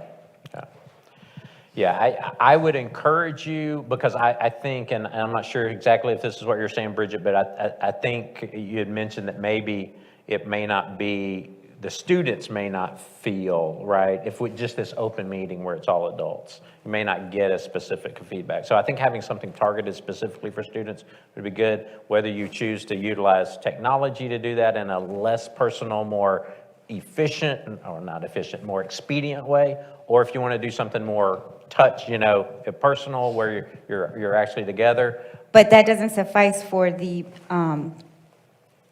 the two-way dialogue. Like, that's the part, like, we can give them information. Hi, I'm a trustee, I pass and approve a budget, yeah, like. Right. But what does that mean? If they have clarifying questions, like, we can't answer them. So that's the only, like, yeah, we can do like a follow-up You video. mean if we did a survey, you wouldn't be able to answer them? Is that what you're saying? I'm just saying if it's two-way communication, Uh-huh. that's what I think dialogue. I think I get to answer questions about what I'm doing and how my decisions affect them. Uh-huh. And so the actual role of a trustee. Mm-hmm. So, My response to that, Elizabeth, is, two-way, at a minimum, two-way communication needs to be that you're not just giving them information, that you're getting responses back from them. That can be done in person, that can be done that can be done in a combination of ways. Back to my kind of original guidance to you is whatever you do, I would just encourage it to be universal for access. And in other words, right, where if you're using this kind of, we're three different groups, either decide that all three groups are going to do the same thing for students, or decide, you know what, we as a group at large, a whole group, are going to do something specifically for students. Bridget. And Elizabeth, I hear you. What I believe this exercise is supposed to be about is, yes, us coming and describing what we do and why we're here to the community, whether that's students, teachers, parents, whatever, the community. And then it's just letting them then exercise their part of it, which is giving us the information that we are engaging them in. So I don't know that we want to get too much in the two-way dialoguing, because in terms of, correct me if I'm wrong, but what I am fearful of, and just to be honest, is that I don't want this to turn into anything and everything that comes, like my toilets don't work in our school conversation. So I think that needs to be very focus driven on what it is, if we're clear about what we're coming to the community with. and that's perfect, actually, it's a perfect example, because you can say 1, 2, 3 pictures.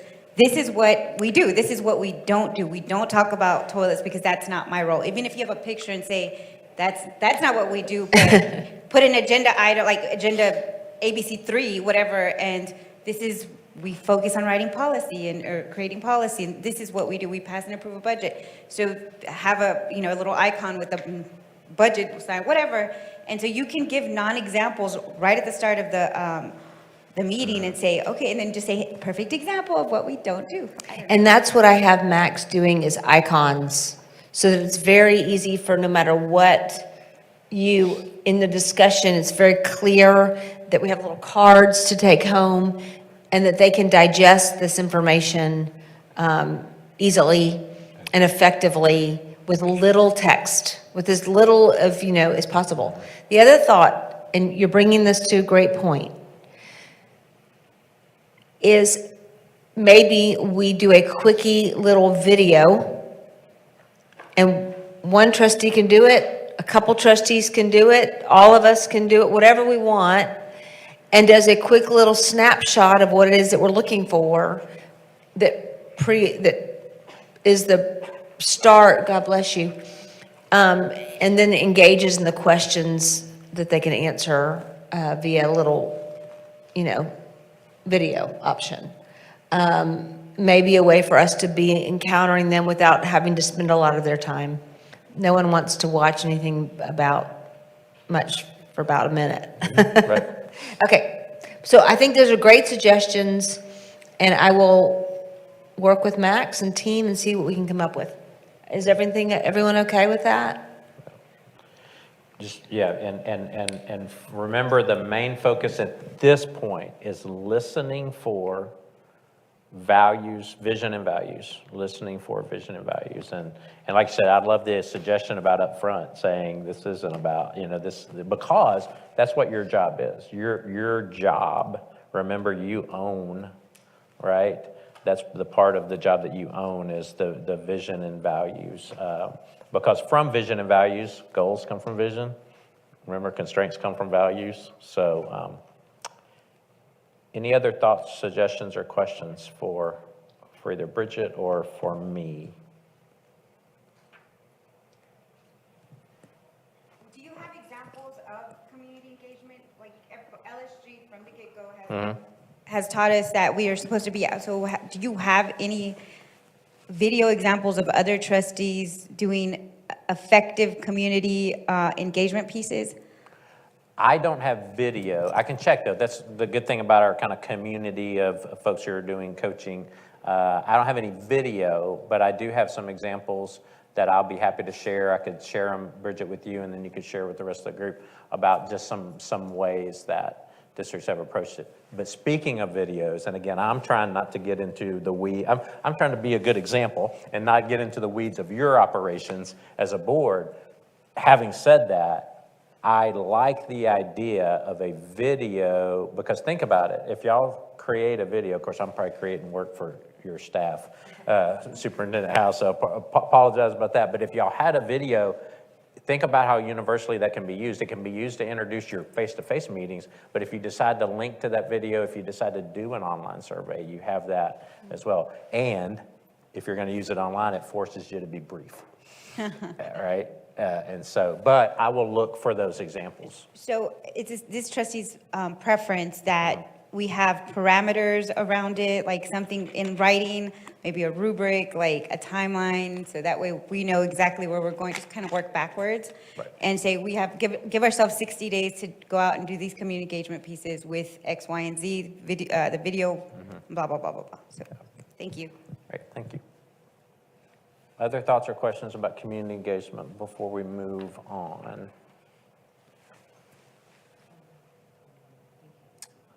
All right. Bridget, was there anything else you needed from the group or to share? I appreciate the feedback, and I look forward to a wonderful community engagement process. Thank you. Yes.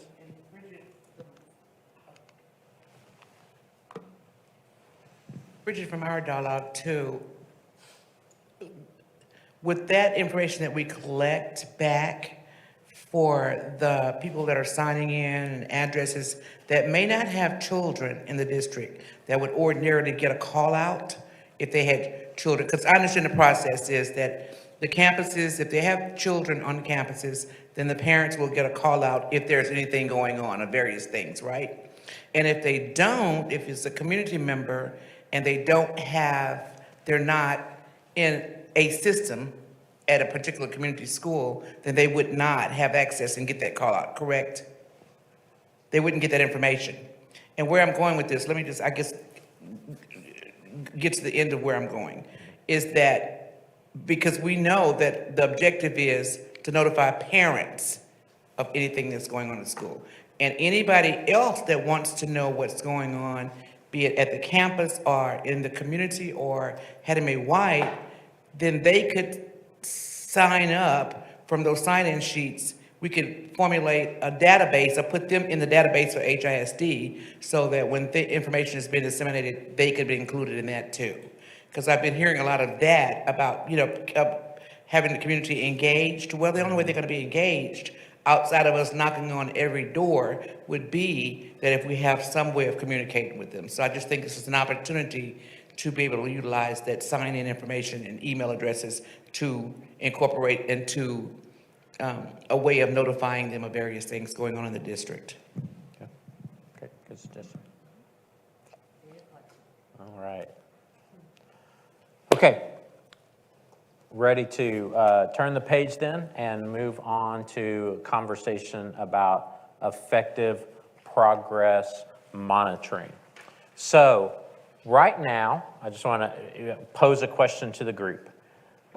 With what you know, whether you consider yourself a Lone Star Governance novice or expert, how do we measure your progress monitoring as a board? What rubric, what do we use? What measurement do we use?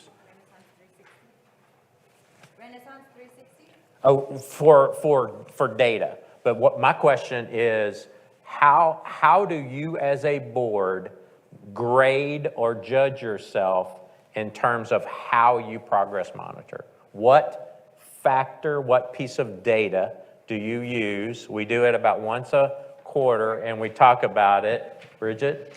Well, the time tracker. The time tracker. Yep, exactly. So we look at time, right? It's very quantitative. I'm going back here because I'm going to give you all a handout here in just a second. But we do it very quantitatively. And that's a great place to start. As you start to work within the framework, the Lone Star Governance framework, we are first looking at, because our time often reflects our priorities. So are we spending time on what we say is most important, which is the success of our students and student outcomes? So I'm not saying that using time as a measurement is a bad thing. What I am saying is, as boards mature, and that has nothing to do with the age, as boards mature in their work within a framework, in this case you guys use Lone Star Governance, as you mature, then you start using other measurements. It's just like with our students in class, right? You think about how students are learning, rote information, and then they're learning to analyze and to synthesize, right? And so it's a higher level of learning. So what I would like to have a conversation about today is two things. First of all, is this board ready to, that doesn't mean we quit time tracking. We're going to continue to time track. But are we ready as a board to not only track our time, but to also say, are we doing good quality progress monitoring? See a thumbs up from Donnie? What are your thoughts? Down? Okay. Thumbs up, kind of not sure? Okay. Thumbs up, thumbs up. Let me ask this, for those of you who aren't sure, or thumbs down, is it more that we still have work to do on the quantitative part? Okay, I get that, yeah. Was there something? No, did you say something? I said, I feel like it's a little bit of both. A little both. We've definitely Mike. improved. Oh, I'm so sorry. This is the first time I've remembered to tell somebody. I think we've improved the quantity of time focused on progress monitoring. We're starting to do our time tracking again. But I do think we have made strides in the quality. I think we still have room to grow. Like, how can we assess what we're doing well and where we still have room for improvement?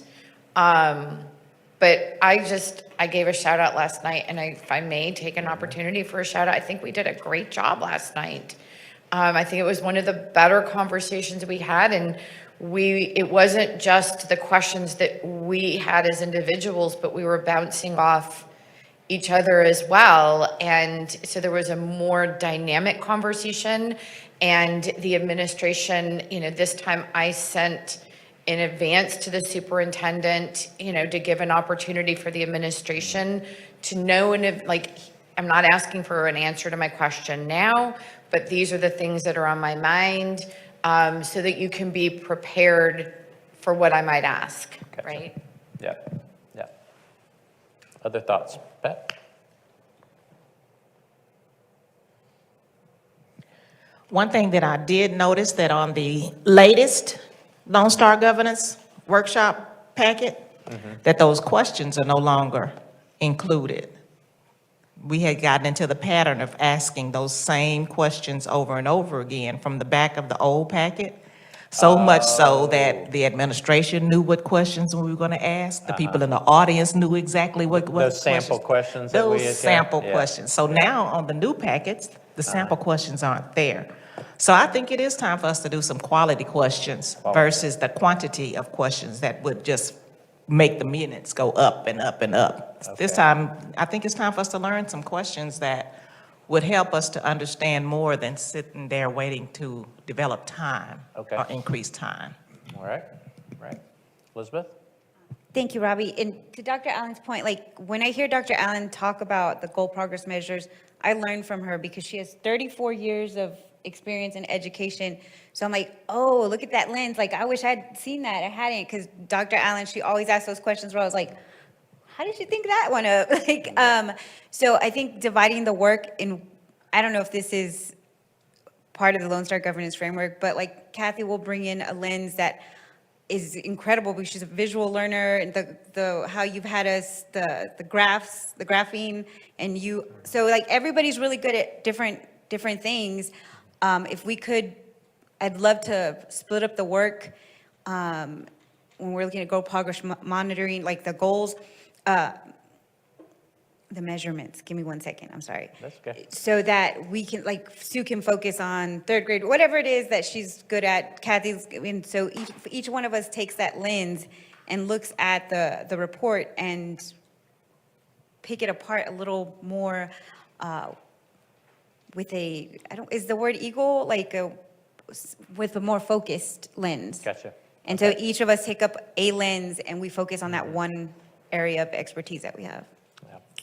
Yeah, well, I have a question. Oh, okay. Let me respond to that, yeah, and I'll Please. get you. So what I want to talk to you guys about today is a way to look at the questions to kind of assess the value, the quality of the questions. And then within that, Elizabeth, I also agreed that you all come with your different experiences and lenses, and so I think it also, I see it very common, and I think it's a good thing where people can draw on those to really ask some very good quality questions. Because sometimes just knowing what question to ask, right, is, yeah. So Kendall? Yes, one of my goals going into the new year was to master, question asking and so forth and so on. So the last set of questions I had from that Lone Star governance was the who, what, how, when, and where that was provided. Were you speaking of another set of questions that there used to be? If so, do you mind providing me with a copy one day?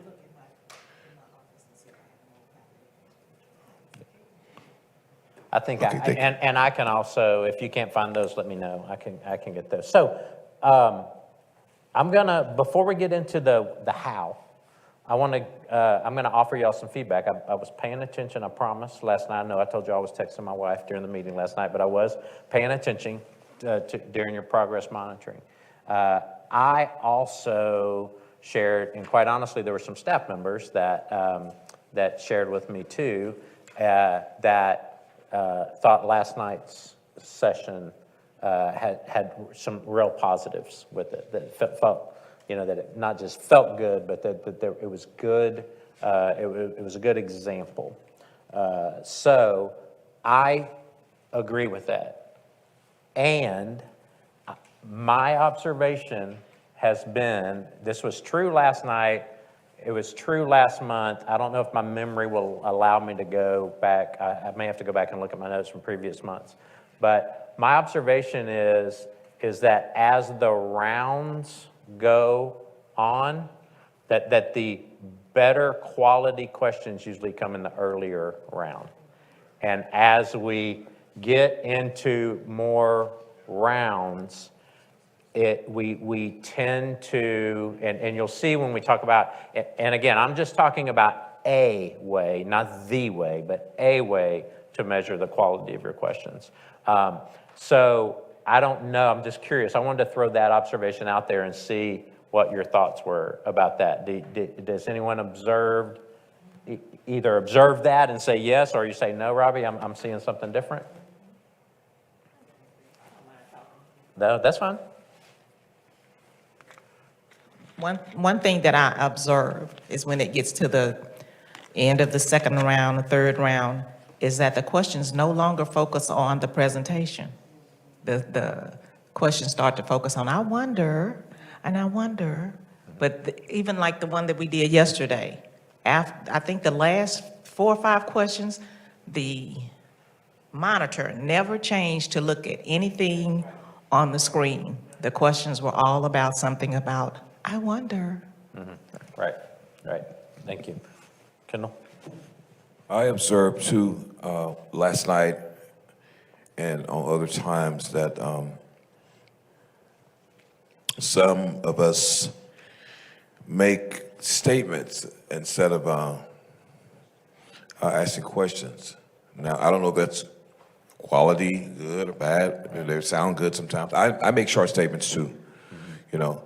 And so I want to know if that's in your experience a quality that's good or bad, and then also I notice that some of us try to make sure that our either just the public in general or our voting base knows that we are aware of what's going on and we're listening and we're asking the best questions as well. Okay. So I'm not avoiding your question. That's a great segue to get into the how. So I want to get into the how about this. So I'm going to hand these out real quick. I thought maybe Kendall had looked ahead in my notes and knew that that's what we were getting ready to get into. You're welcome. So this is, I will tell you, this is a document that was shared with me. I can't take credit for being the author of this document. It was shared with me by a gentleman a lot of y'all know, A.J. Crable shared this with me, and we as a group of Lone Star governance coaches shared it recently. And these are some notes about effective goal progress monitoring.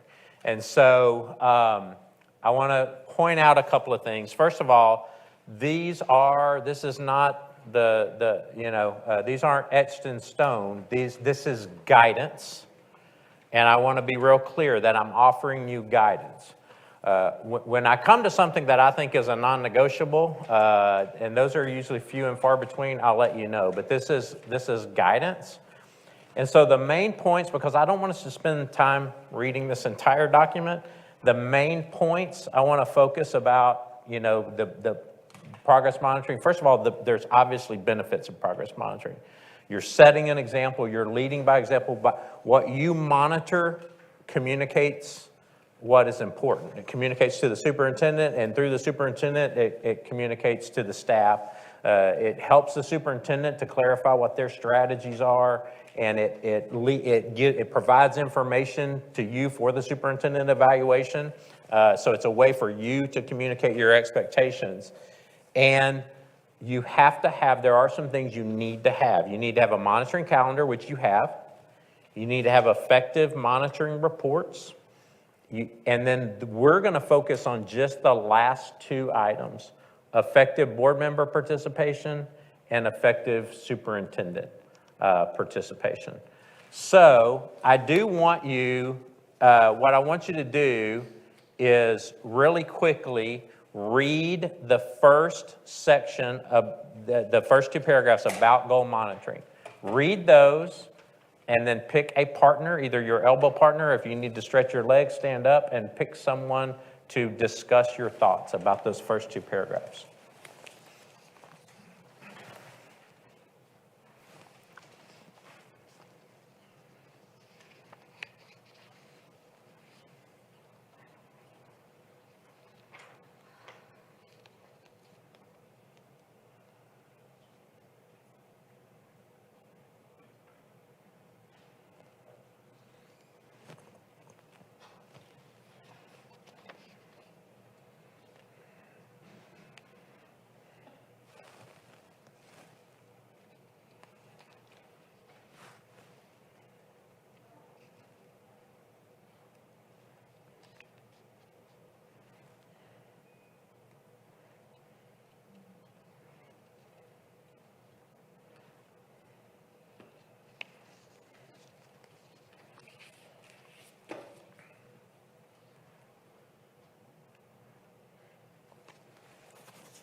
So whenever you're ready, after you've read those first couple of paragraphs about goal monitoring, have a conversation with your partner about what did you take away from those 2 paragraphs? Were there any either ahas or things that create additional questions for you?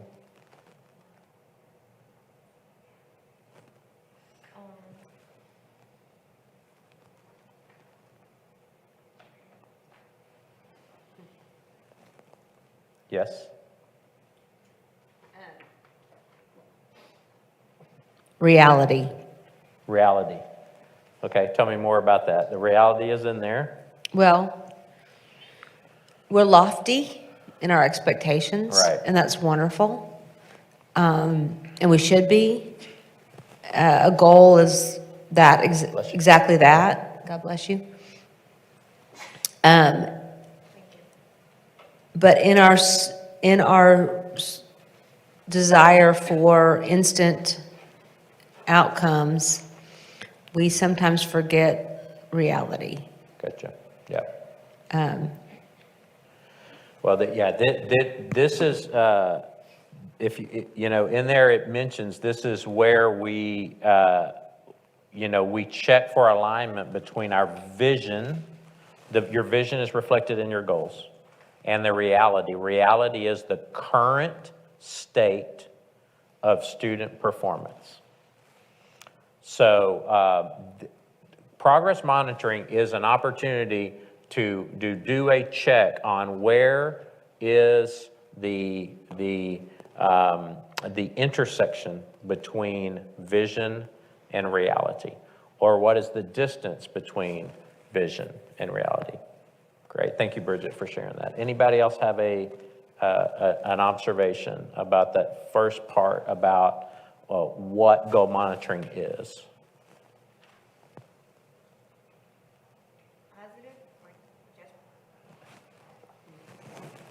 Either way, positive or constructive feedback. Obviously not a teacher. Right. What happens in the board room is more likely to be echoed in the classroom. Board behavior sets culture for an institution.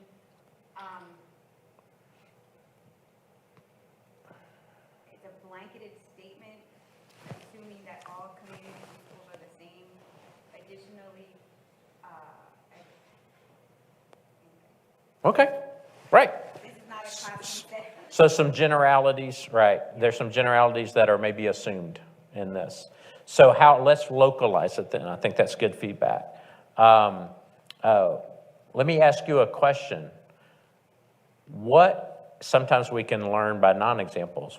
What is not goal progress? What would be an example of something that is not the goal of progress monitoring?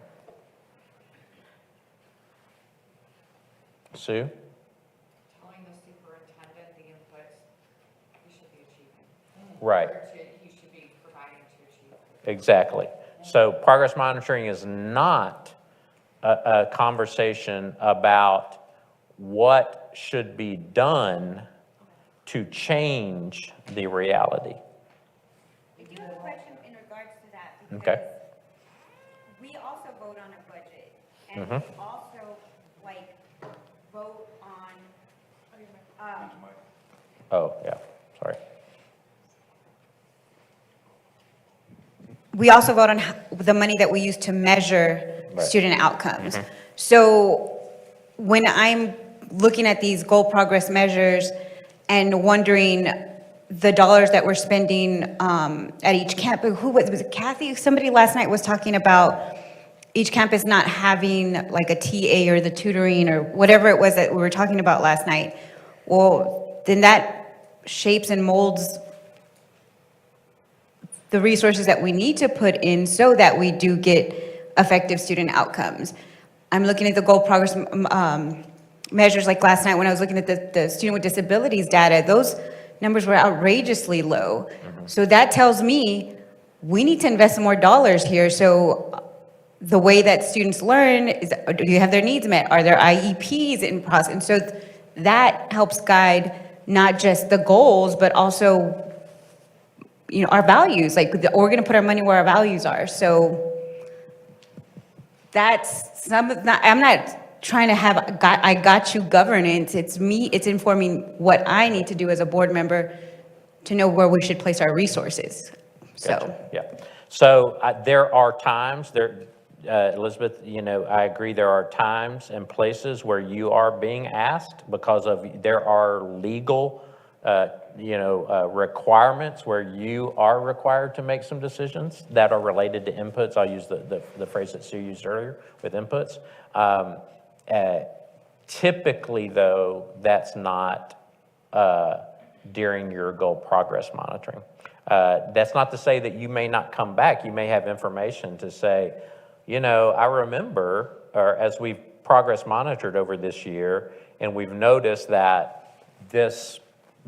we're not making the progress we need to make in this area. When it comes time to discuss the budget, I think then that's a valuable or a valid question is, what are we doing? How does this budget reflect where the discrepancy between the reality and where our visions are, what our goals are? I just don't believe that those are the best time for those are during your progress monitoring. I think that it's parallel. You can't have a $2.4 billion budget with almost $2 billion more with ESSER funding and not focus on both. It has to be parallel. There's no way that you can't tie money to outcomes. There's just no way. And I get what you're saying with the goal progress measures, but if there were a way to goal progress measure a budget, and making sure that it is aligned to our vision and our values, then we need to do that. And just because Lone Star governance restricts us to X, Y, and Z doesn't mean we can't add A, B, and C. Exactly. So I'm always being informed. Like, I'm always thirsting for knowledge and listening to my colleagues, even though y'all think I'm not listening. I promise you, I hear you loud and clear. But it informs that kids in District 2 need more resources. So, hey, we should put money there. We should put money where our values are. So if there was a way that we can restructure, reframe, and or add a way to goal progress monitor our budget, then let's do it. Okay. Well, and I don't think these things are mutually exclusive, Elizabeth. So I don't want to communicate that these things aren't related. I think even questions can be asked related to resources that are done in a very productive way, that are done in a way of truly seeking understanding and of not giving direction that's outside your scope, right? And so, Sue? So where my brain is in that space about budget during progress monitoring is I'm looking for, in my lines of inquiry, and I think we're just not there yet. I think it's part of a process, and a lot of the questions I ask are trying to get to a better process of understanding, okay, we haven't met the target. What can we anticipate the administration is going to bring to us when the time comes for a budget change, whether we've met a goal and here's what they need to sustain that or scale it, or we haven't met the goal, here are the changes we're making, and here's how we're going to adjust the budget. So when it comes time to vote on a budget, we've already heard that conversation, right? So Right. that, I do think that there's place for budget conversations within the context of progress monitoring. And I also think it's a place where the administration can say, we haven't achieved the goal. We've recognized that we're changing our strategy. This wasn't working. We're adding this. So we're going to stop spending money here in order to spend money here to achieve the reality we're seeking that we're not currently experiencing. Right. Right. So I also believe that in the conversation between the superintendent and the board, that consideration of resources, because the implementation of resources is almost always going to be involved in the superintendent's response to where are we today and what do we need to do to get to where we want to be. So that's always going to be involved. what I want, and I'm getting a little ahead of myself here, but that's fine. That means y'all are ready to have this conversation, is how do I, as a board member, seek that knowledge in a way that is not somehow either or perceived as being giving operational advice. Yeah. So do me a favor. The next part, I want you to skip.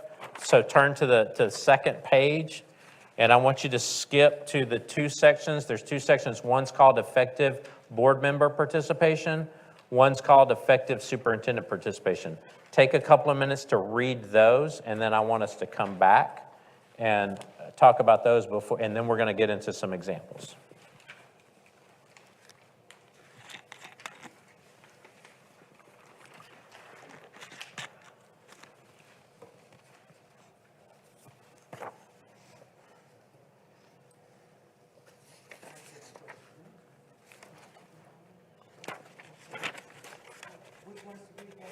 Oh, I'm sorry. Yeah, read on the second page, read the sections that say effective board member participation. There's 5 bullet points under it. And effective superintendent participation, there's 5 bullet points under that.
All right. Does anybody need a little bit more time to go over, or are we ready to discuss those? All right. Kathy, you had your hand up first, and I think I saw a hand over here, so go ahead. Thank you, Robbie, 'cause I was going to make a comment on the last one, and I just decided to wait, but. Okay. With this effective board member participation, these are actually some excellent pointers, and the main one, all of them are really good, but do your homework. Coming prepared. It's essential when you prep for anything, be it we read a paper at church, or you go out into the community, meeting with community. I'm making those statements again, huh, Kendall? But I'm painting a picture. And my statements, let me just say that too. I was trained just the opposite way. When you want to ask a question, when you're trying to get somewhere, you paint a picture. And in order to paint that picture, sometimes it's a statement before I lapse into the question. So that's why I do that a lot of times. And I know my training too, the Bible says you speak in parallels. You don't just give things out just straightforward. You can make it real simplistic. So that's why I do it like that. But do your homework. That's important. And oftentimes it becomes pretty evident that sometimes the homework is not done and people have not prepared accordingly. And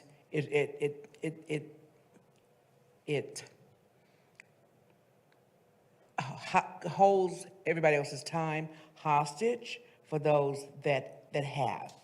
And I think that that's something that we could work on collectively as a board, is how not to do that. And the no gotcha covenants and don't offer advice, it's a continuous. Have you not experienced that? Have you not seen that with some of the meetings that we had? The gotcha moments and the offering of the advice and trying to tell the superintendent what to do and how to do it? To answer your question, what I have seen, and I haven't just seen this in Houston, I've seen this in other boards that I work with, is that interestingly, and I want to be clear, I'm not discouraging you from the number of questions you ask. But this goes back to my point about when we got into round 3, the end of round 2, round 3, I think it is human nature that we start to delve into the details as we ask more questions, and we're naturally going to cross not that there's a set line, but we're going to cross that median. from governance to management. Right, Yeah. the median, like 2 different lanes, Yeah. 2 different sides of the freeway, Yeah. the median. That's that example again, Kendall. But I think that it's important that we remind ourselves that continuously, that we've set goals for the district and the superintendent. And our goals, we can see progress based on the beginning of the year when they initially said, this is where we are, the middle of the year, this is where we are so far, and obviously the ends of the year. Everything in between should be, and correct me if I'm wrong, up to the superintendent to say, okay, from the beginning of the year, this is where we are, and we're not achieving what our objective is by the middle of the year. So let me change direction as a superintendent and do something different to achieve that end of year target. That's actually addressed in bullet 3 under, look at bullet 3 under effective superintendent participation, align monitoring with managerial action. So I think that's what you're describing. It is. Okay. And so again, I think that we need to remind ourselves of that as we start talking about LSG, as opposed to telling the superintendent, give the directive of what he or she should be doing. Right. And just notice that this is not, even though this is kind of goes back to this, I know not everybody loves this phrase, but this goes back to this team of 10, right? It's not just the board's role, but it's also superintendent's role too. Each of you have an equal role. I saw, okay. Under effective superintendent participation, where it says don't sugarcoat the data, if a trustee observes and feels that the data is being sugar-coated, do we simply just take notes there, or do we redress the situation, readdress it on the dais, if you feel like the answer is not fully answered it to your satisfaction? I'm going to answer your question with a question because I want to make sure I address it properly. So sometimes sugarcoating can be simply saying that this is what the reality is, but the reality's a lot better than what you think it is. I'm still giving you the factual reality, but I'm telling you, some people use that phrase Pollyanna or whatever, that I'm telling you it's all going to be okay, all right? Or are you saying, I'm not getting the factual reality? Because my answer is going to be different. Is it that you're not getting the facts, or that you're getting the facts, but you think the staff's evaluation of the facts may be too optimistic?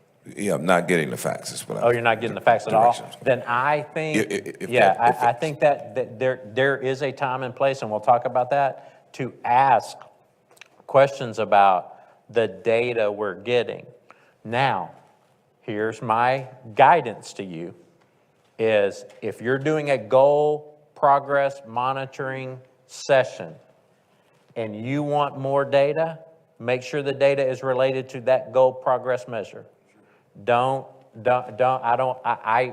highly recommend, I recommend that you not delve in, say, well, I know we're talking about, like last night, we're talking about college and career military readiness, right? Not the time to talk about how we're doing in early childhood literacy. I'm not saying those two things aren't connected, but it's not the data we're talking about at the moment. All right? So ask for the data. It's appropriate to do that. You can either do that. Now, back to Kathy's comment about the homework. I'm going to show my bias here as a former superintendent and never have been a board member. I'd much rather get that question before the board meeting instead of at the board meeting, if you know. So in other words, you get the monitoring report ahead of time, and you look at it and you say, I don't have all the data to show what the reality is. I'd much rather get that question ahead of time than at the dais. So I think that's more of a professional courtesy. Yeah. Just one more follow-up question. Do you think it's necessary to read the Q&A information or however way we get it by email and get an answer and still come out on the dais and ask the same question again? Is that necessary, in your opinion? Is that allowed? Those are two questions. Just You to be asked me, is repetitive. it necessary and is it Yeah, allowed? if you, it's a trustee, get the answer you wanted, and you saw it on your email, but you come out here and ask again in public. So I am going to tell you, this is not part of this document here. This is a total Robbie McGowan opinion on this. My recommendation to you is to goal progress monitor as if nobody else was in the room except the board and the superintendent and the staff. And I am using this universal, please understand it. If there's something I see specifically happening just in Houston, I'll tell you, hey, y'all are this is something I think y'all need to address. I have seen this in other places too. I think sometimes, I get it, that there's an audience and we sometimes can be impacted by I am guilty of that oftentimes too. But if you go back to what the definition of this is, it is a conversation, right? The goal monitoring, I'm going back to the second paragraph on the very first page. Goal monitoring is a conversation between the school board and the superintendent.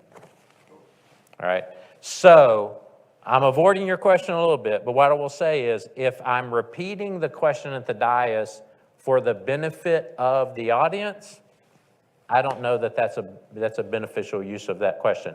If I'm doing it for the benefit of my fellow board members, then I don't have a problem with that. No. Bridget, did you have a comment or question? Yes. So you say that we're supposed to already have given the technical questions, the tactical question to the superintendent prior to, whether that's via Q&A or whether that's a phone call or however you want to go about that. Right. So my question comes back to, we usually don't know that information until we're up there about what his responses are going to be, right? I mean, Oh, sorry. Yeah, thank you. okay, so we get responses, the superintendent's response, Gotcha. okay? And it's there in our agenda. Right. Which sometimes we don't get it's edited, whatever. That's beside the point. That document, when read by the superintendent, sometimes will get additional information or flourish or whatever. Something additional that wasn't Because included. there are notes Gotcha. about what he's going to say. Right. Or he directs it to somebody on the staff and they answer the question. Right. Which then leads you to ask another question because you're getting information in real time. Gotcha. And so that leads you to say, oh, well, that triggers that question, which isn't something that you'd already planned on, but it opens the door for that conversation and that line of questioning. Okay. So for me, that is, and this could be completely wrong, but to me, that's effective, what I would consider normal board behavior if we're talking about what you discuss, Right. which is we're the superintendent and the board sitting in a room all alone. That to me is that back and forth dialogue between the superintendent, administration, and the board about not telling him how to do it as much as saying, offering, and I don't want to say suggest, because I admit, I do it, Right. okay? I admit I do it. Yeah. So I'm not above it or not prone to it. But my point is, instead of harassing the superintendent every single time I've got some thought or idea about what I think should be good, which is not my role, Right. it comes naturally out of the dialogue that I'm having, which is, well, then that makes sense. This puts these two things together. Doesn't that make sense? And so I don't, again, I'm just asking the question about that lane is very, the median is extremely low or very narrow. Right. And so I think that having it be so technical then puts us back in the hopper of our goal monitoring is going to be about 5 minutes. And that goes back to Pat's point, which I totally agree with. It's that we're trying to make it sound like we're really focused on it, so it sounds good to the public, so it sounds good to, and it becomes this theater. And so there's a line there, and that's what I'm Grappling with. grappling. Thank you. Got it. Yeah, that makes sense. So, I'm going to work backwards, I think, on what I heard. So the first part about, could our goal monitoring progress sessions turn into, 5 minutes long, and now all of a sudden we're back to, and the LSG police are going to come get us for not having enough, enough time. That is not the purpose of this. The purpose of this is I don't ever, and I was a little hesitant about sharing with you my thoughts about the whole, when we got into the end of round 2 and the first of round 3 part, because this is not about the quantity of your questions. It wasn't the fact that it's I think as we have more questions, it's even more important to ask, is my question truly getting at the purpose of goal monitoring, or am I somehow using my questions to give operational advice? And so I think it's just a question to ask. Here's the other thing. I don't want this, I recognize, and there may be some other people that are in my business that disagree with my approach to this, but I recognize that this governance model, it can be very prescriptive, right? And here's how I want you to think about this conversation, is just as a guide. I don't ever think that, there's a rubric on here.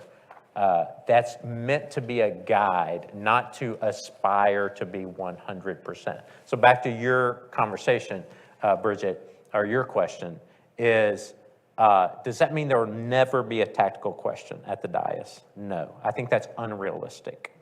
What I do think, and again, I'm going to put my superintendent hat on again, I think as this is a back and forth, right? It's a conversation.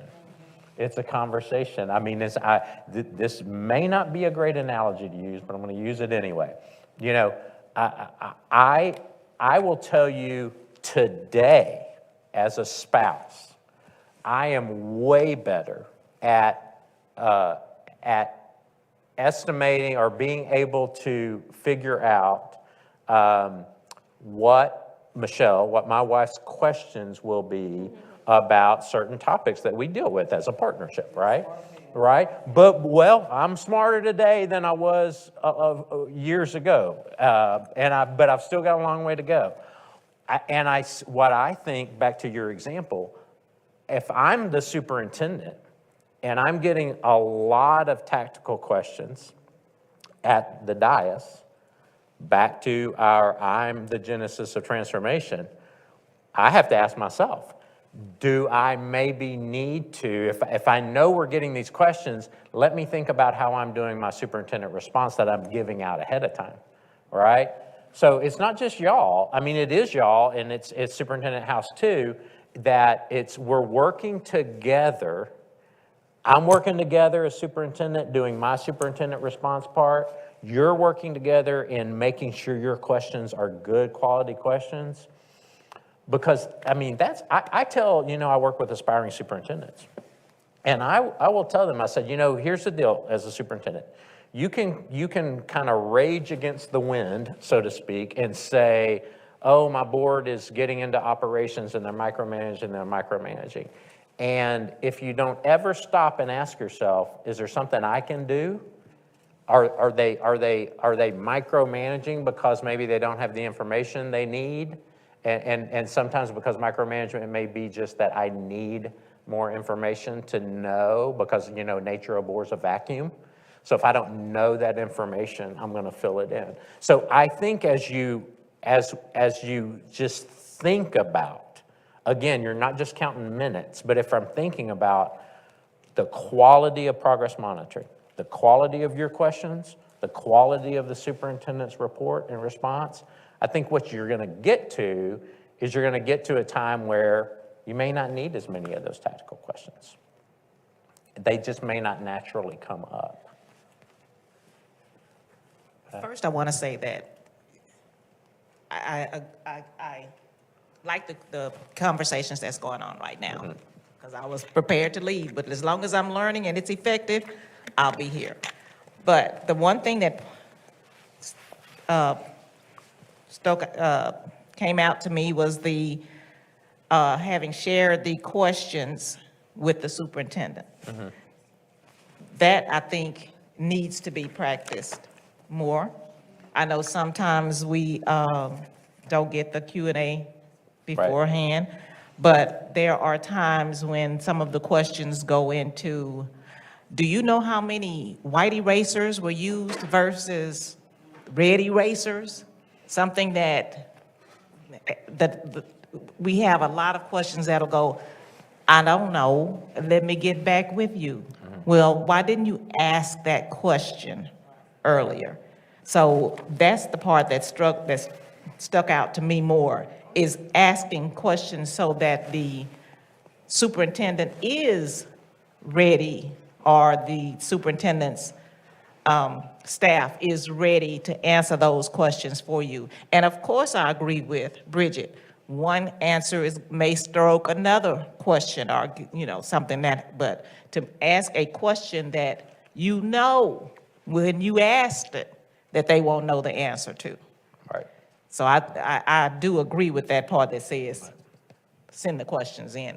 It's not a gotcha moment. Right, if you can, right, and also understanding that it's impossible to expect that there's not going to, at some point, be a question that may not be able to be offered the answer may not be able to address. I mean, there have been times where, I've did that as a superintendent. There are times where, thank you for that question, and we will get that question. And that goes back to the answer to it, because that goes back to, I know there's this, we got a room full of people, and we want to answer that question. It's not about the room full of people. It's really only about, in this case, 10 of you. It's about superintendent and y'all. So anyway, how are you doing? I don't think we've had a chance to meet. I'm Robbie McGowan. Good to see you. Good to see you. You going to come sit in and kind of hang out for a while? Yeah. Okay. Okay, And I made that request because we were sitting here talking, it takes both parties to do this effectively. Right. And I know that the superintendent got called away. Oh, yeah. And so I asked if he would send somebody down. Thank you. Sean, do you have the handout that we're talking about effective progress monitoring here. So thank you. Thank you for that. Judith? Okay, and then I'll come back to you, Kathy. So Judith? I just had a couple of comments. So the time tracking, the way I see it, is not so much that we elongate our progress monitoring, but that we shorten the time we spend on all of the other things, which is really hard to do sometimes as trustees, and I recognize that. There's a lot of things that are asked of us, but I think sometimes we fixate. I right, like on the time, but then thinking about all of the other things that we're doing. Just thinking about our meeting last night, right? We had redistricting, there was an item pulled, and like how much time we spent on all of those other things, as opposed to fixating on just how much time we're spending on progress monitoring. That's how I see the purpose of the time tracking. I've always hoped for it to be more of a conversation, and because we sit on the dais, which I hate that it's above, and a lot of times when the staff is answering the questions and we're looking down at them, it's so awkward. I hate it. I would love for us to have it more of a dialogue, right? That just for that time, we don't necessarily, and I mean, this is a proposal, a conversation that we don't need to have today if we don't want to, but just like, do we have the capability as a group to have it be more of a conversation as opposed to, now I'm in the queue, I have my 2 minutes, but sitting like we're sitting right now, looking at the data and having more of a conversation as opposed to it's just very structured and formal. And I really feel like progress monitoring should be much more conversational. So that's just something I've always hoped for. I'm 3 years into the board and we're still doing the same structure, so. Actually, sounds like more of a discussion for this group. What are y'all's thoughts to Judith's comment or question about how the logistics of how you do progress monitoring? And then Kathy, I hadn't forgotten about you. I know you got a question. Yeah. I try to be very efficient with time. And so I just worry about I like the idea. I worry about the logistics of it just because, some of us are long-winded and will go on forever. And I'm not just talking about you, Sue. No worries. But that worries me, right? At least I like the structure because I know that there's an end point to somebody's comments. And sometimes in closed session, I'm like, oh my God, we're 25 minutes in. There's not an end point. And so that's my concern with that. Okay. I like the idea. Yeah, the structure seems to help. I see that. The Kathy? structure is important, but dialogue is more important because, in my opinion, the dialogue because of the fact that we're talking about the children. Just like right now, several people mentioned about the conversation striking up other questions. And that's important. This is an important part of team building. It's having those discussions. I mentioned one time before about the what do you call those, buy boards, or what do you call them? Were they buy boards? The purchasing cooperative buy board? Yeah, the one that goes on the walls of the various campuses. And someone said that they had The smart marquee. boards. Thank you. Or At one smart point, boards? having this dialogue, one of the trustees said that one of the campuses had excess smart boards. And so I asked, if we having this kind of dialogue, I can say Kathy needs some smart boards over at ABCDE because you wouldn't know that. The trustees wouldn't know that. And this is an opportunity in having this type of conversation to be able to share it. So I'll ask this question, Kendall, it'll be a question. Kind of in the weeds, though. Yep. That's in the weeds. But I don't agree with that. I don't agree with that. How would you know if campus ABC has smart boards and somebody else already mentioned I don't that think they... it's a trustee's role to know that. We would, but when it's mentioned, what I'm saying is, this is an exchange of dialogue. This is like a garage sale. Have and have not. If someone has them and have excess, and they're gonna send them to the warehouse, Kathy can say, well, I know of a place where they may need them. And let them work. I'm not going to get them. But let them work out how to get them to that particular place. Even if it's notifying the superintendent or Dr. Byrd, this is the conversation that's been had. But that dialogue, in my opinion, needs to occur. So my response, if I could, I want to respond to that, Kathy. And I want to clarify that what we're talking about here is goal progress monitoring during board meetings. That is not to say, there sometimes is board work where there's conversation outside, or questions raised outside of board meetings, right? And so, you know, I agree, I think that example is really an operational, it's a superintendent deal. It is. And if you were to have that, you know, if you were to become aware of that, then the response would either be, okay, want to make sure the superintendent is, I'm aware of it, but that's really not in my realm. That's what was it, toilets not working at a campus, or the example I always use is that's the pothole in the car rider pickup line at the elementary school. That's not my job, but it is this guy's job, and by this guy's job, I mean his job, your job, the other people that earn a paycheck. So letting them know, I don't think that's the conversation you have around the dais. I agree. No. I'm saying in light of the fact that, I think Bridget was saying that, about having this type of, I think. The tactical questions? Well, yeah, and have those conversations, sit down and be able to talk about it. Okay. Even the exchange of information that's being submitted as far as progress monitoring. I'm saying we can do a whole lot of conversation in this type of setting, inclusive of, I've got something over here, some extra, hey, look, I got something over here. And somebody says, okay, I need it. If they don't need it, then it just goes on about the businesses. But I'm saying that this is an opportunity to exchange information amongst trustees. That's all I'm suggesting. I'm not saying do it on the dais. I was talking about, as it was suggested, about doing those, having those conversations, dialogue, playing catch ball back and forth with the trustees and the superintendent here in this type of setting. And just so I can make my friend Lisa over there happy, we're doing all of that within the realms of the Public Open Meetings Act and all that kind of stuff. Absolutely, Ms. Lisa. Yeah. Right. Sue, Yeah, so, you know, thank you. microphone. Oh, I'm not holding it. You know, this is why I felt it was important for the staff to be here. You know, this is a team thing Right. to do. The dialogue, you know, as Judith brought up, it seems very, and I'm my language, but transactional, right?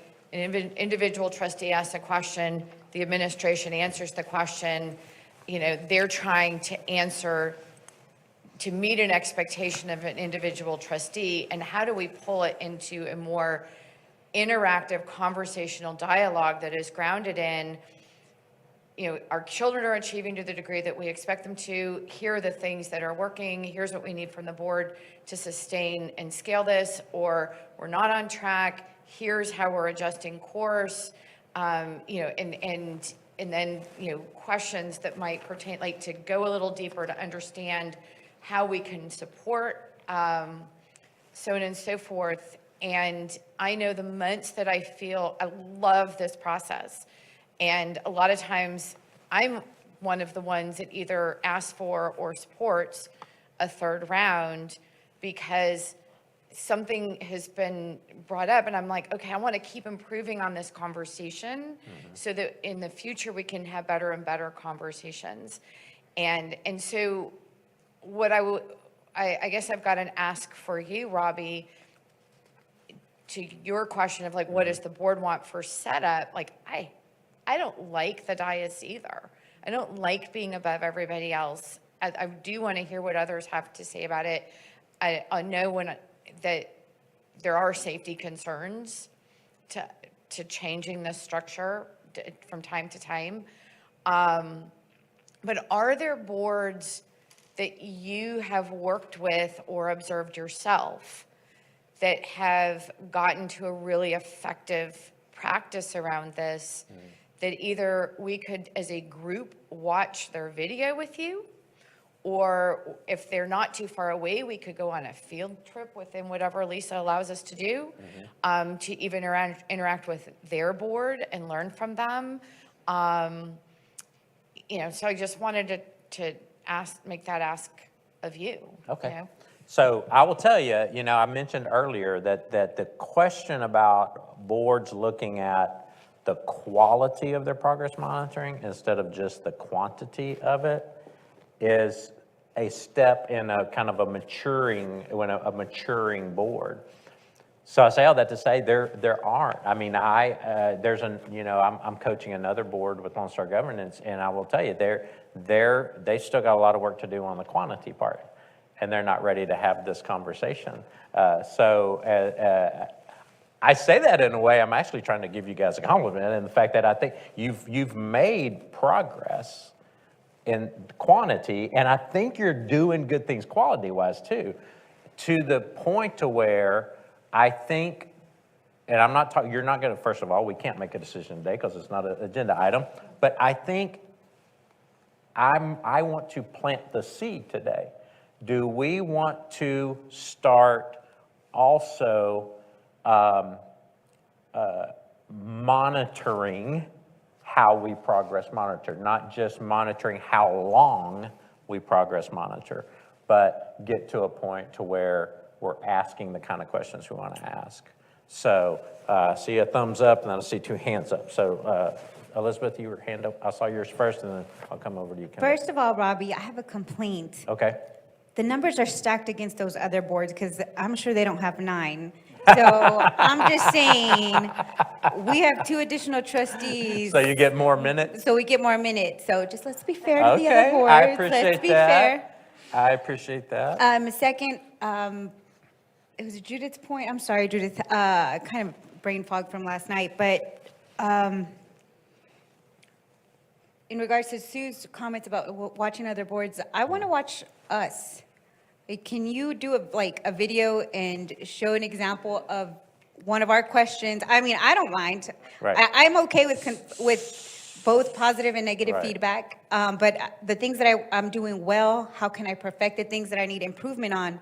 Please, you're our coach. Coach me to be better. Yeah, we You can- and you can use me as an example No, or a that- non-example. well, actually, that's our activity that's actually going to be, because we kind of revamped our agenda today, is I want us to at least look at a question, and I want us to use this rubric, and we're going to just kind of see if we, again, this is not the end-all be-all rubric, but it is a rubric. If we were going to use this rubric, how would we score a question that was asked at a meeting? I had originally asked y'all to think about last month's meeting, but we can use a question from last night as well. Before we do that, though, Kendall had a question. I have one last question. Okay. It's a housekeeping, I guess, a little, what time are we ending? I have to go pick up my son. Okay. 3. Right, 3 was our original time. I think we may finish a little earlier because remember, we're not doing, where there's some of the team building part we're not going to do. So I would say we should be out of here within no longer than an hour, but maybe closer to 45. Really, our last activity is to look at that question, to look at a question. Probably will have to leave before, so I'm going to apologize. Okay, gotcha.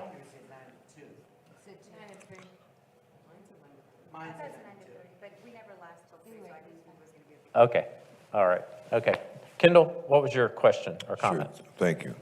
So a while back, we were considering having a coach be on screen during our meetings to give feedback. That was back, I remember, when I first got elected and AJ was helping us out. Was that ever brought to your attention, and do you still see that as or the board see that as a necessity to have a coach live on the screen helping us during our board meetings? I have never seen that or participated in. Usually my role is giving feedback, observing and giving feedback after the meeting, not during the meeting. Because remember, the meeting is it's a meeting of you guys. Now, I know you have questions for legal counsel from time to time, but typically that's something I kind of watch and give feedback afterwards. Because at the time when it was mentioned, I heard a lot of, affirmation of my colleagues that they kind of liked the idea, some of them. So anyway, just thought I'd throw it back out there. I've heard of something similar like that, and eventually it transitions to a board member doing it, and the board members rotate during Yep. board meetings, and that way everybody's thinking, is that an effective, is a question, is that relevant to what we're discussing? Right. Yeah. Ultimately, the ideal is that you're able to do this. You being each of the board members could rotate and do this in terms of how we're assessing these questions. Yeah. Okay, good. Thank you, Kathy. Yes, Bridget? As far as effectiveness, and I know you're getting ready to do this exercise with a question maybe from last night, and how would we go about it? And I like the idea of maybe, and I really like what you said, Elizabeth, about if it was possible to find a question that so if each board member had themselves, and you could do it independently, with us, and just say, this is the question, this was a good one, and this was do you see the difference? Like I'm going to use a golf coach who Right. stands over me and goes, that swing was good," videoing me and says, Right. good swing, bad swing. Do you see the difference between what you did? Right. And at least sometimes that makes you realize, you see it, and then you can better check yourself from that visual. So just a thought. Okay. But I like the idea of us being more digging in a little deeper, and it A may little not be hands-on. fun. Yeah. But to see it, but Yeah.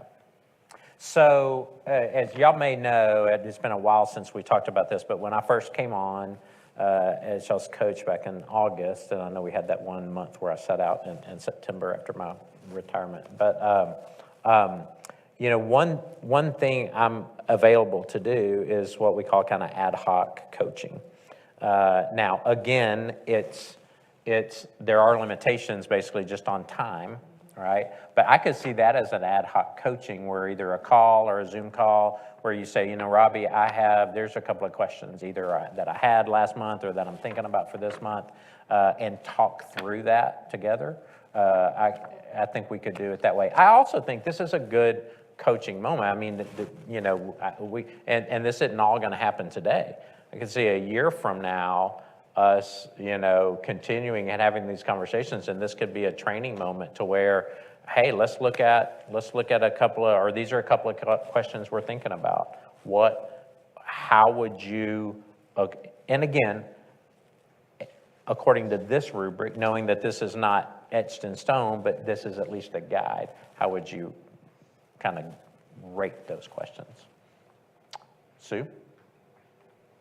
So just building on this idea of real-time coaching, though, in a group setting, unless you think that is too advanced for us, I think that there could be value, especially if we do it, I know normally we're doing it in our agenda review or our regular monthly meetings, but for training purposes, take a real progress, that whatever we're monitoring for that month, and, move it to outside of that regular kind of meeting, so there's a little less pressure and eyes. Like a and workshop type setting? More of a workshop type setting, maybe sitting like this, or at a conference table across the hall or something, and trying out with your coaching, with your feedback, and putting some guardrails and reining us in where we need to be, going through that practice collectively, because I do think there's value in the one-on-one conversations. Right. But I think the dynamic conversation of, As a group. because we're asking follow-up questions of each other, and then also, with the superintendent and his staff, because I think sometimes our questions are prompted by, okay, well, maybe you gave a response to a question, but maybe it didn't really answer the question. Right? And be able to have that in a safer space than I think this setup allows for. Okay, yeah. And I'm open to discussing that. With the logistics, I know now I'll be working kind of directly with Donnie and with Millard, and we'll have those conversations about how we could set that up too. Wanted to add one more thought that has been in my head, the part on here about gotchas. I think setting the staff up for success, they're learning and growing in this work just like we are, and not sending in the questions in advance for necessarily a Q&A document for them to answer them all beforehand, but here are the things that are on my mind as a trustee as I review this, so that they can be teed up for success if that line of inquiry gets presented to them in the dialogue. Okay, yeah, I like that idea as well. Going back to Sue's point, could we take last night's Mike, progress measure? Mike. I'm sorry. So going back to Sue's point, could we take the goal progress measure last night, since it's already in the public consumption, we've done it already, and do a mock board meeting? Like we do iLegislate, we're learning how to work that system. Why can't we just do a mock goal progress measure like dialogue between administration? I mean, it would be somebody fake presenting and us fake, Yeah. not fake asking questions, but like when you go back and reteach, or you go back and reteach the lesson, I Right. don't know, whatever. No, I know what I get what you're saying. Are you asking to do that today, or could we do that? I mean, well, the one thing about the board training last year, the team builder last year that I really liked was that we were given an agenda item. We were given some kind of, there was an exercise with like an agenda, whatever, and we picked it apart and so forth. And I really enjoyed that. I would be up for it if you wanted to Well, do that's that. what, actually, that's our next step, is to look at a question. I want us to talk about, like I said, I had originally in the email, the prep email I sent out to you, I said, think about last month, but it doesn't matter to me. The point is, what I want us to do as a group is to look at questions. Now, if you'll turn, and I apologize that there aren't page numbers on this document, but if you turn in the document, it is now there's some samples on the front of the second page of questions, but if you turn to the back of the second page, you'll see a monitoring conversation evaluation rubric. Is everybody able to find that on their handout? So this is where we're talking about whether, and this is kind of a binary checklist or rubric, to where we're saying, is this either ineffective monitoring or effective monitoring? And there are 5 different criteria that we look at for each question. So the first criteria is the question data focused? So in other words, like in that ineffective monitoring column, if it is not focused on the data, if the question is not about the data, then it's a no, or 0. If it is effective, the question specifically about the data. The second one is learning focused. Ineffective monitoring under learning focus would be any comments that are focused on blaming or shaming. So in other words, the point of the question is to learn.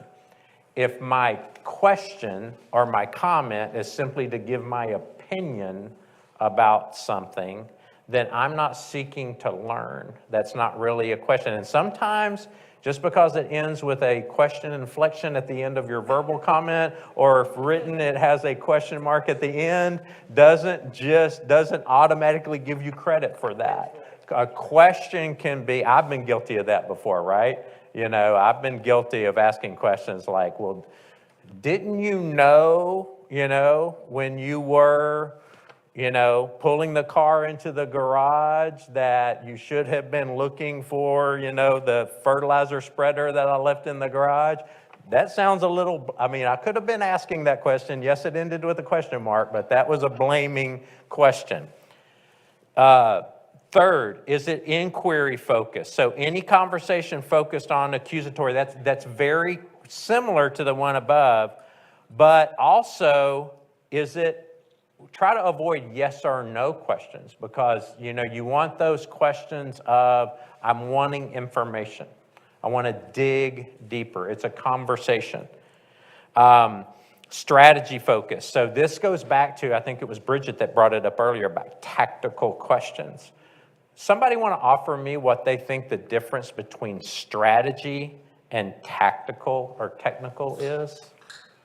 What would be the difference? If I'm asking a question that's strategy focused, can someone think of an example of how would I measure, or how would I distinguish between the two, between strategy and tactical? Bridget? Well, strategy is the steps that you're taking, or that you plan to take, the goal. And tactical would be the implementation of those items. Right. So strategy being, what's my overall approach? And I like that differentiation. Technical or tactical is almost like well, tell me how you're implementing every single step, right? My approach to this is this enhanced tutoring model. Tactical is, well, tell me what you're doing to recruit tutors to come, or tell me what kind of, it's an online tutoring, tell me what kind of computers we're using to use. That's tactical, but we're using this tutoring approach. That's more strategy. So how about you sit back in the corner when those questions? You want me to have some red flags and yellow flags?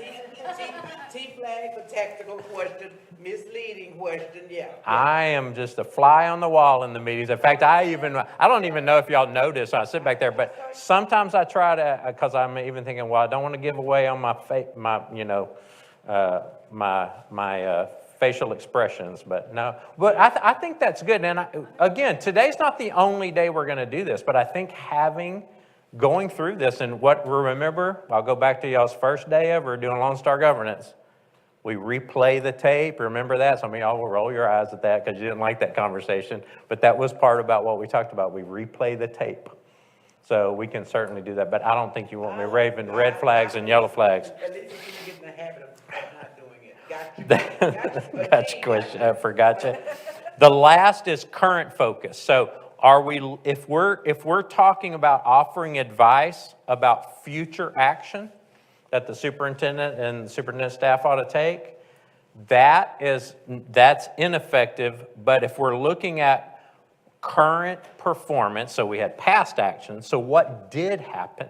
In some ways, if we think about this sounds really morbid, but progress monitoring is in some way like an autopsy of what we're doing, what happened. Right, yeah, so there you go, dissecting, okay. And rather than, tell me again, because you don't want to get into, the danger on this part is it's not that you're not looking towards the future, you want to avoid giving operational advice about the future. So that's the rubric, right? Now, there's also some other things there, and we can talk about that. We'll go into more depth about it later. But notice, if you're really going to get to a point to where you want to score yourself, you also are going to score yourself on, did everyone read the report before coming to the meeting? And then did everyone participate? Now, I will tell you this. I've not observed y'all having a problem with that. I think y'all are participative,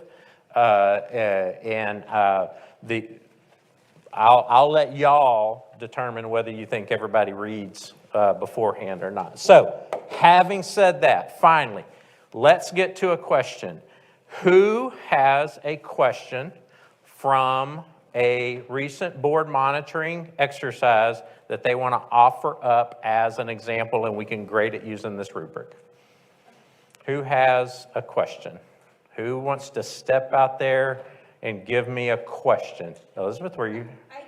I have my question from last night. Okay. But I think it's tactile, but can we break it apart? Yeah.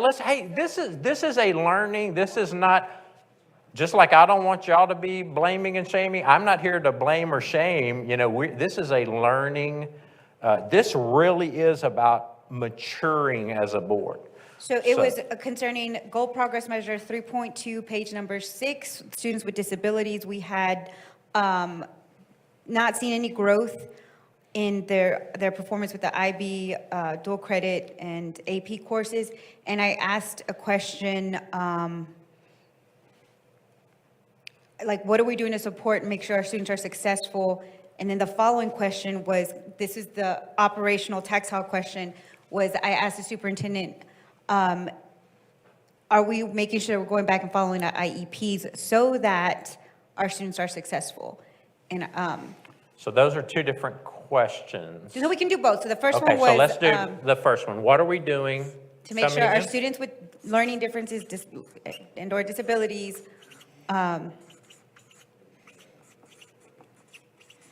To ensure our students with learning disabilities are successful? yes, in those advanced courses. Right. We understand the context here is IB, AP, dual credit with the 3.2, I think it is? Yes. Yeah, 3.2. So ensure,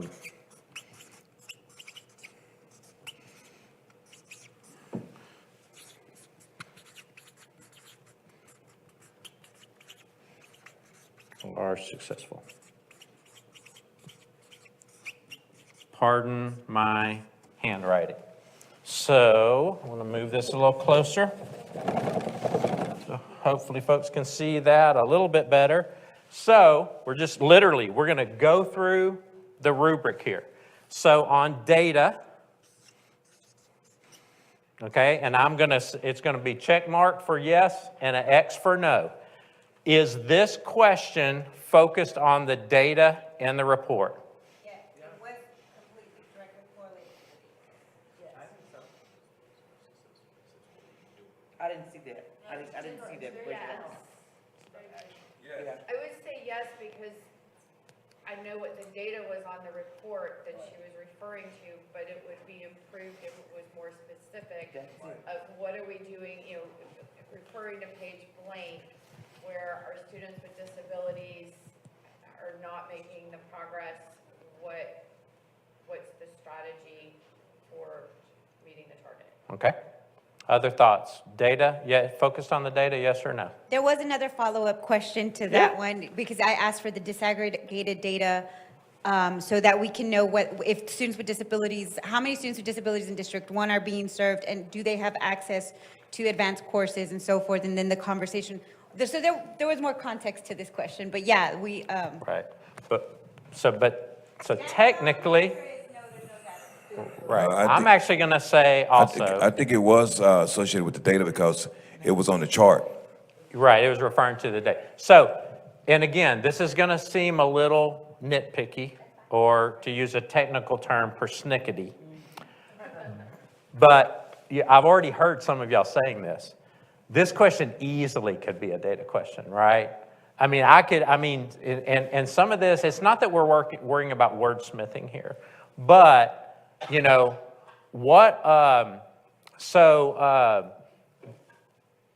tell me more about the fact that the data shows our students with disability aren't performing at the same level as our students. Or that, right? So I don't think we're far off here, but if we're doing just a binary yes or no, I would say no about that. So learning.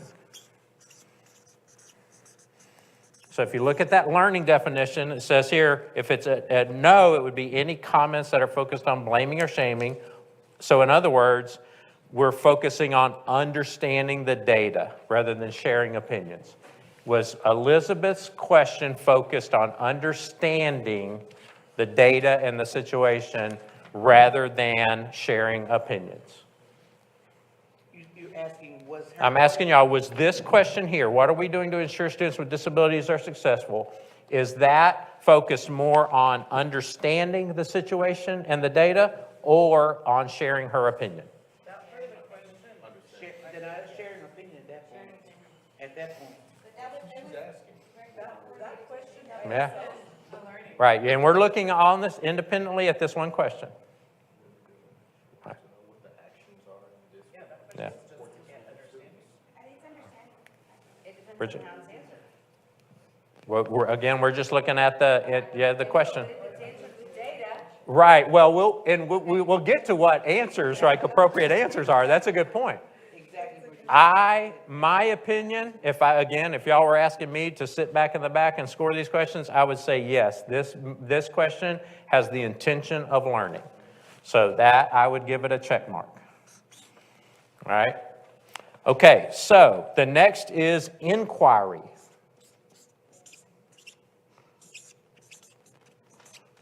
I requested a chart paper that had spell check on it, but they still haven't been able to come up with that. This Aggie needs that. This Aggie needs that sometimes. So, inquiry. So, basically, was this an accusatory or a yes or no question? Right. It's open-ended. Is it? So it's not a yes or no. Is it accusatory? No. Right. Right. How could this be an accusatory question? How could this have been if we want to think about a non-example? Why are we only having 1% of students with disabilities passing, it was 1%, it was like 1%, 3%? That's not really accusatory. I think accusatory would be practices that you all have focused on that I've seen so far have not yielded the kind of results in reference to our students with disabilities. What are you going to do different? Well, I'm sorry, I've only been a wife for 4 years, so Robbie, I mean, I think you're, what was that? We were talking earlier about how your wife frames a question, not your Yeah, wife. I've learned to anticipate what the questions would be, yeah. Yeah. So I think, well, can you say that again, Superintendent House? Yeah, how would you rephrase that if we wanted, what would an accusatory question in that regard look like? Things that I've heard that you guys are doing so far at your RISE schools in reference to supporting schools, supporting students with disabilities is not working. What are you going to do different? Yeah. How about this? Why aren't you paying attention to the students with disabilities? The data clearly shows that they're not performing, that there's a gap. So see, accusatory, I'm assuming that we're not paying attention to it, right? So, but in this case, Elizabeth's question, I'd give her a check mark, okay? I think that is an inquiry-based question. So let's look at strategy. Remember, these two are similar. So strategy. Robbie, going back to the accusatory one, would it be accusatory to ask, what is the root cause of the growing gap between students with disabilities and our other student pops? Like if that's what the data was, I'm not saying that is what the data is showing, I'm making up an example. Right. Would that be accusatory to ask, like, what are the identified reasons that are leading to the strategies that there's? No? No, I think that's still, because, and thanks for clarifying that, because there clearly is, the data just shows, right? Anyone in the room looking at the chart could see that there's a gap, right? So what is the root cause? Asking the administration, what, in your opinion, what do you believe the root cause or causes that are contributing to this gap? The gap, you're not making, you're not assuming that they're not doing something. You're truly wanting, it's truly an inquiry question. And it's a learning question. Yeah, I think those would both be check marks on that kind of question. Okay, because I always single out Michael Love on this, in this example, in an audit meeting of, what we were doing wasn't getting the results we expected. This is what we realized was the reason why. This is how we're adjusting strategy. I'm like, it's a math, in my head, all of this line of inquiry is one big math problem, right? Or you mentioned conjugating verbs, which right. makes me think of like diagramming sentences. Like and stuff, in some ways it's kind of formulaic, right? It is. Yep, it is. So, okay, back to Elizabeth's question on strategy. Is this question offering advice about technical or tactical issues? Or is it questions about strategic issues? Is it more overall strategy? Right. Okay, I agree. I would give that a check mark, right? Okay, and then finally, is it current focused? Current focused. So in other words, are we focusing on the data that is currently presented to us, or see under the ineffective column, is it a conversation offering advice about future action? Current. Yeah, current. So, I agree. So that question there for y'all. And it is out of context. If it were still in context, that data would be a check mark, just saying. But actually, if you look at this, sometimes what we're shooting for, look at, if you look back above evaluating, right? We're actually trying to get kind of average really would be at 79, and then getting above that, well, I know y'all were told there wouldn't be math on this test, But what's 4 out of 5? 80, right? So again, I think sometimes because our framework can seem very specific, right? And prescriptive, that we can get caught, plus y'all are probably a bunch of bluebirds, you sat in the front row in class and you're always the one to make sure you got a 100 on the assignments and stuff like that. Y'all are, the school board members, us administrators, we're probably the ones that we learn the system, right, a little bit. But I think that's a good question. I think it'd be even better if you gave me that check mark. You want that check mark, don't you? You're not gonna give me 100, I'll settle for a 90. Right. But what, again, we're splitting hairs, right? So yeah, this is a good question. So I think it's, Pat? What if she had prefaced it with, I see that we have 8% here and 7% here. What are we doing? Blah, blah, blah, blah, blah. If she had prefaced it with some data, would it have been 100? Yeah, I think you could have. Here's the deal. What you don't want to do is you want to ask good questions.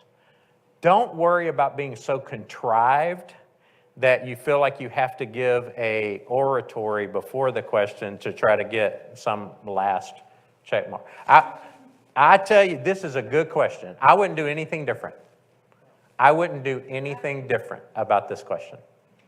I know you bluebirds want to get that last check mark. I wouldn't do anything different about that question. So Pat, back to the purpose of this is to generate quality conversations between the superintendent and the board. It's not to get five check marks. Okay? Donnie, were you going to say something? Yeah, I feel like this should be in a little cheat sheet for us. Do you have anything like that, or? No, but you want me to work on something that you could have by your yeah, I can work on that. And maybe I see that Yeah, there's a little rubric thing at the bottom. Yeah, where. I actually have sentence stems because it was our second year on the board when we were doing LSG. I think I recommended to whomever our trainer was back then that we use sentence stems so we can prompt good quality questions. Yeah. And there's some examples, because of time, I skipped over some of them, but there's some examples of questions on there, on that second page. So, man, y'all, usually this goes to where the first question doesn't get many check marks. So let's talk. I'm not asking, I want to protect the innocence of anyone involved here, but what would be a question that you may have heard in progress monitoring where we wouldn't get as many check marks? Somebody want to give me a non-example? Judith? Okay, I want to give one that I asked that I think it's funny because I did preface it with a monologue. I recognize that. I appreciate you being authentic with us today. This has been a good exercise, but I also took it from where is the list of sample questions? This right there, I think you got it on front, yeah. So my question was, how will these changes show up in next year's budget? And literally, and future performance questions, but, okay, so we're saying we shouldn't ask future questions, but it's on this chart, so I took it from this chart. I practiced it with Paula. So I'm really curious how this question. But data is predictive of how, that is in and of itself contradictory because we're using data to. I think monologue goes on top of how. Monologue about that. The monologue is inherent. Well, I don't know what the monologue was, but, It's so. all about the percentage of the budget, blah, blah, blah. Right.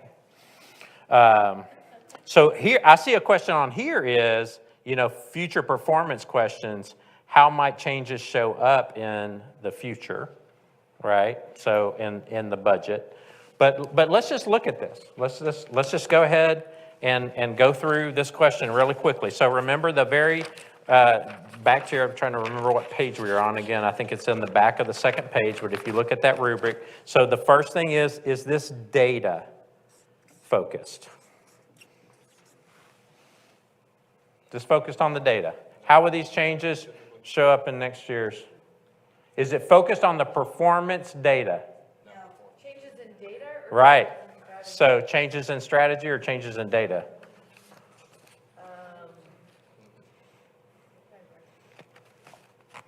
I said, how will this show, I said, how will this show up in next year's budget? I guess, like, yeah, changes in anything, changes in strategy.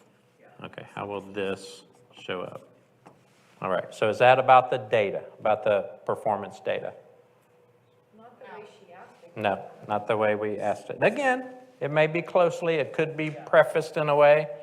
Is it learning focused? Is it on blaming or shaming, or is it truly to learn?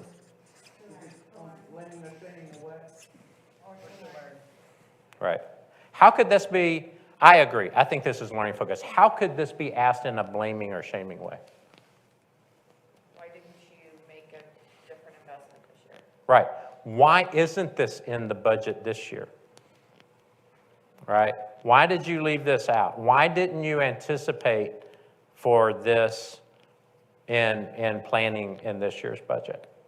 See, I guess that's where I get confused. Because Okay. we're talking about data now, and the data that we're looking at is current data. So how can we be predictive as to what's going to happen? How can we forecast next year, and we haven't gotten to the end of the year yet to determine where we're going to land in order to be able to forecast for next year? Does that make sense? Right. So you do want, it's not that you can't look at the future. You want to make sure your future questions aren't about giving advice for what the superintendent should do. Right? It's truly, because questions can sometimes be advice that are cloaked with a question mark. But as long as it truly is for learning and not for giving advice or for shaming or for blaming. Blaming or shaming? Yeah, blaming or shaming. But also, right now, in progress monitoring, we're looking at outputs that are supposed to be predictive of the outcomes. Like, they're supposed to be a crystal ball of, a accurate crystal ball. Oh, that's the wrong word, but you know what I'm trying Yeah, to say. they're supposed to be predictive of the outcome. Gives you a glimpse into the future. Yeah, outputs should be predictive of the outcome, right. So, but we need to focus on the outputs that we're receiving, right, first. And again, there's not anything wrong with looking at the future, and I know we're not, that's kind of the last level, but the future performance is more about future actions. We want to stay away from giving advice, operational advice. We truly want to ask, now, are these predictive?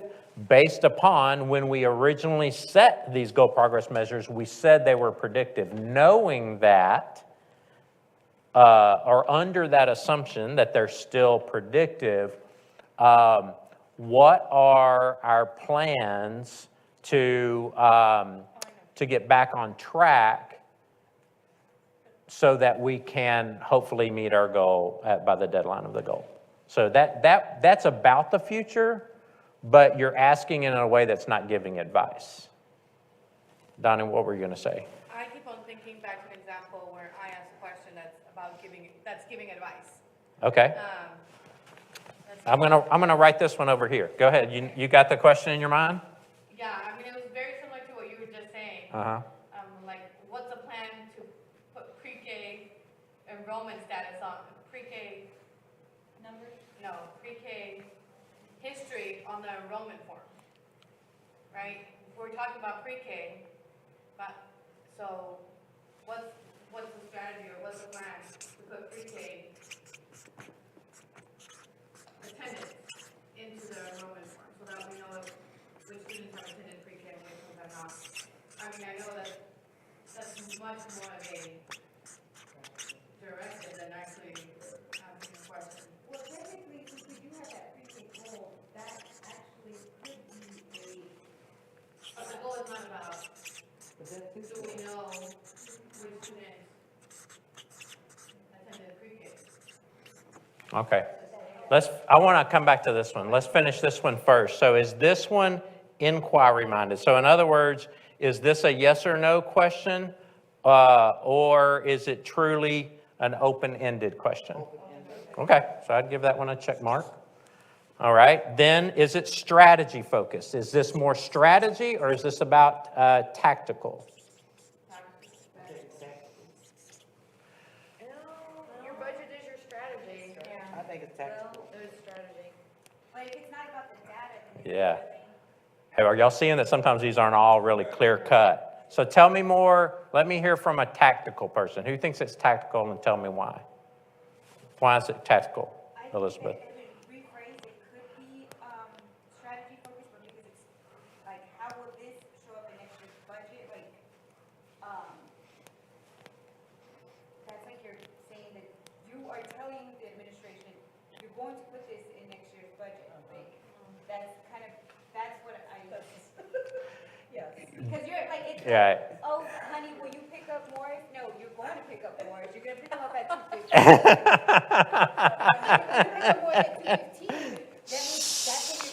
So the question is, yeah, I put a question mark on the end of it, but really you're picking up Morris, right? Yeah. You remembered that it's clearly your responsibility. Is it Morris? Is that what you said? You remembered that it's clearly your responsibility to pick up Morris today, right? That's a little bit different than, hey, what do you have on, what are your plans after you leave work? Well, my plans are to pick up Morris, right? Maybe if this, will this show up in next year's, but Yeah.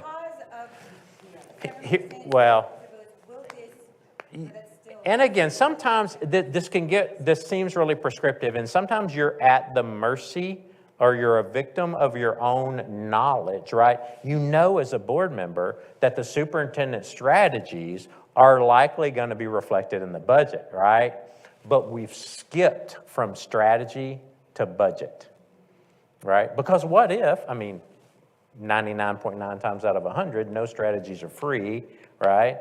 But what if it may be budget neutral? There could possibly be a strategy that's budget neutral, right? So I think maybe we're just skipping. So interestingly, how will this change? How will this show up in next year's budget? Is skipping the question of what is the strategy to address the current state of the data and get us to address the reality and get us to where our vision is. Almost giving him the opportunity to let you know that it's going to be a part of the budget without skipping straight to that. Yeah. And that's where my head started to go with that is the question therefore is, I'm still going to maintain the budget is the strategy.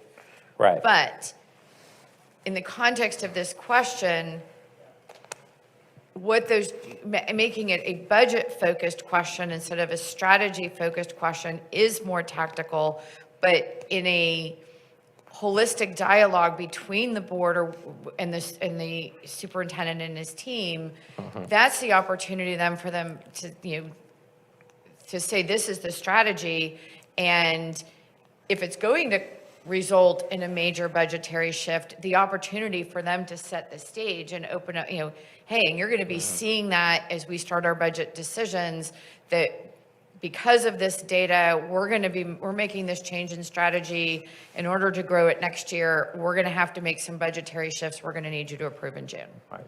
Yeah. It's kind of, Elizabeth brought up this example earlier. It's like, well, what, I can't ask questions about the budget? Well, yeah, ultimately they're going to become, but my encouragement though is don't skip straight there. Start with, remember, with both inquiry and strategy, start with the strategy first. Because when you get into budget's going to get a little bit more tactical, right? So I'm not saying that you're never going to, you have to have. You legally are required to have these budget conversations, right, when you adopt a budget. But don't start there. So I marked that as not. So the last is current. Is this question current-based or on future? So in other words, is it offering advice about current, or is it more current performance based upon the current performance? Now, clearly, this question is about what's going to happen in the future.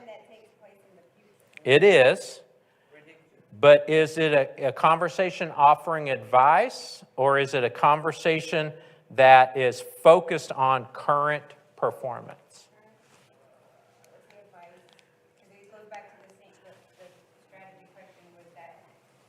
You will put this in next year, but like.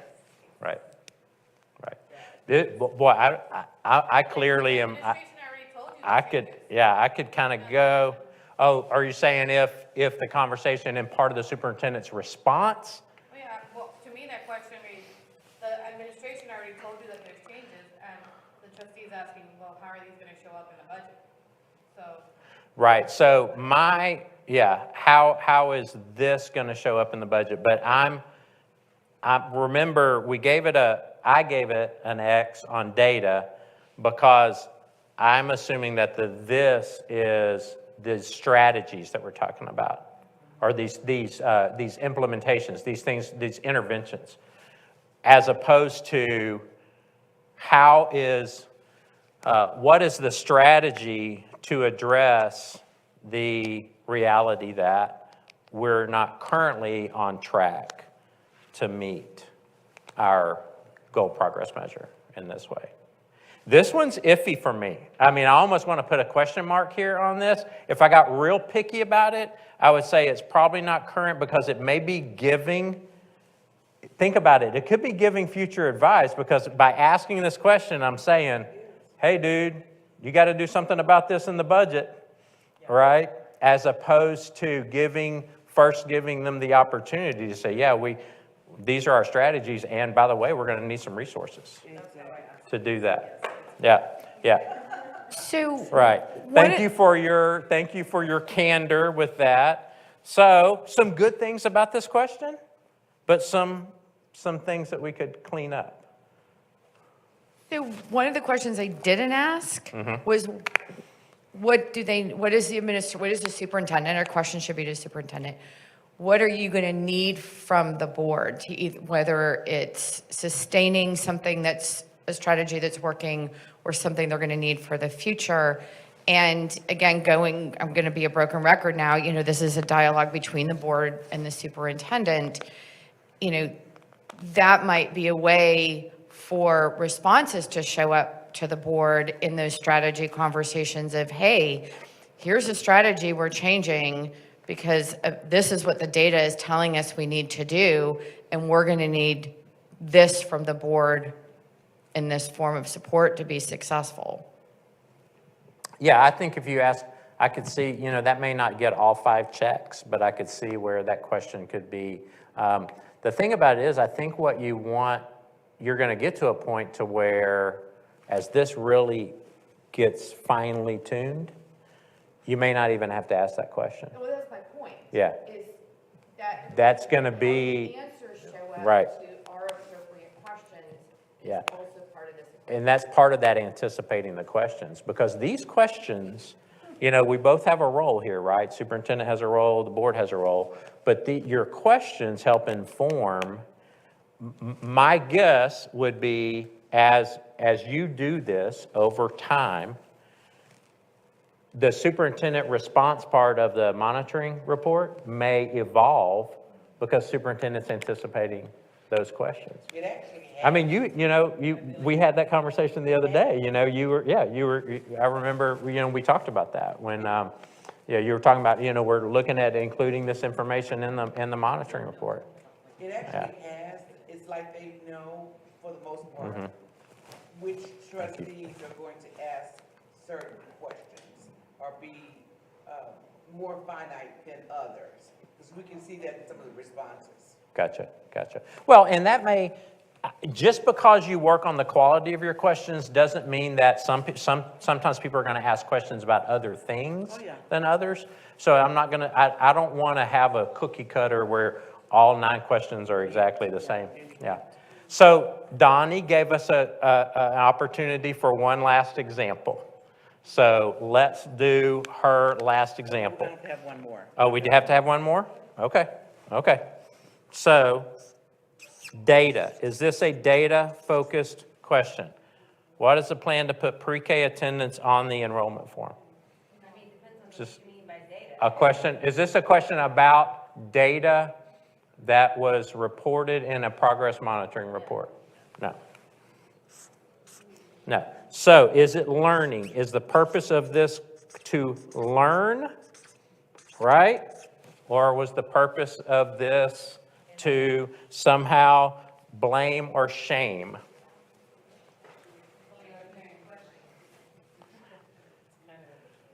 Donna, you said blame or shame. It was your question. Tell me about that, more about that. I think that that should already be on the enrollment form.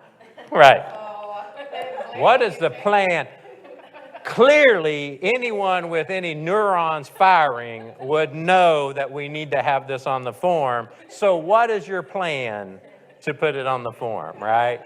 So it could feel a little bit like that. I get that. So yeah, I appreciate your honesty, okay? So is it inquiry focused? Is it a yes or no question? Or is it more open-ended? Yep, open-ended. Yeah. So again, remember, just because there's a couple of X's on here doesn't mean there's. You can probably find some good, and well, in almost every question. All right. Is it strategy focused or is it tactical in nature?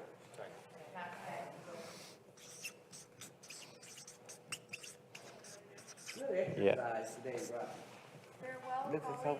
Okay. Bye-bye. Bye-bye. Have a good afternoon. And then current. Is it current or is it about future? And especially it says here, is this offering advice about future action? Now, man, it has a question mark on it, even though you can't, that doesn't really look like a very good question mark. But man, it has a question mark on it.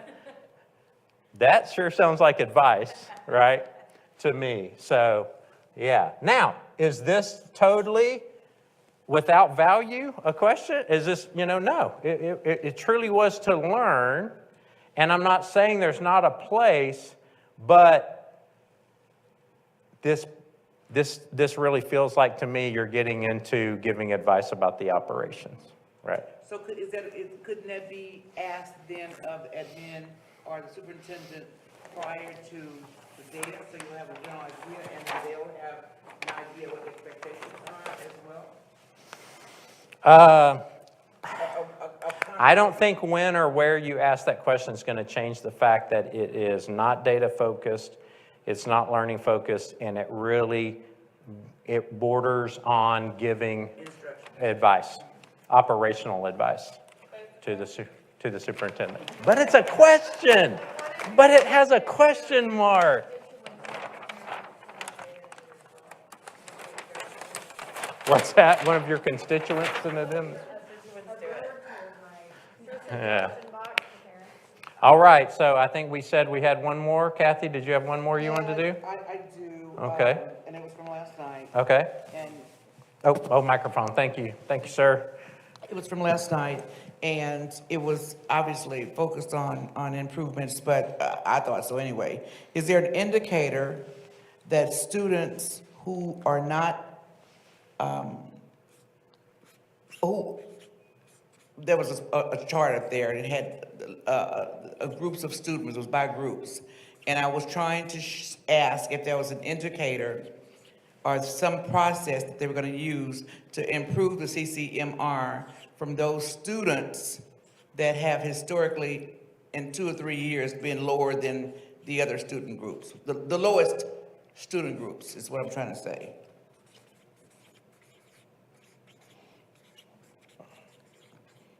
Oh my gosh. Student performance To improve student performance among the various- historically, or among student groups who have historically underserved communities, or underserved students, period. Because I didn't say it like that, but it just shows that the black kids were much lower than the other kids and it was getting lower as far as the CCMR was concerned. And so I was trying to find out what the process is going to be, where's my note?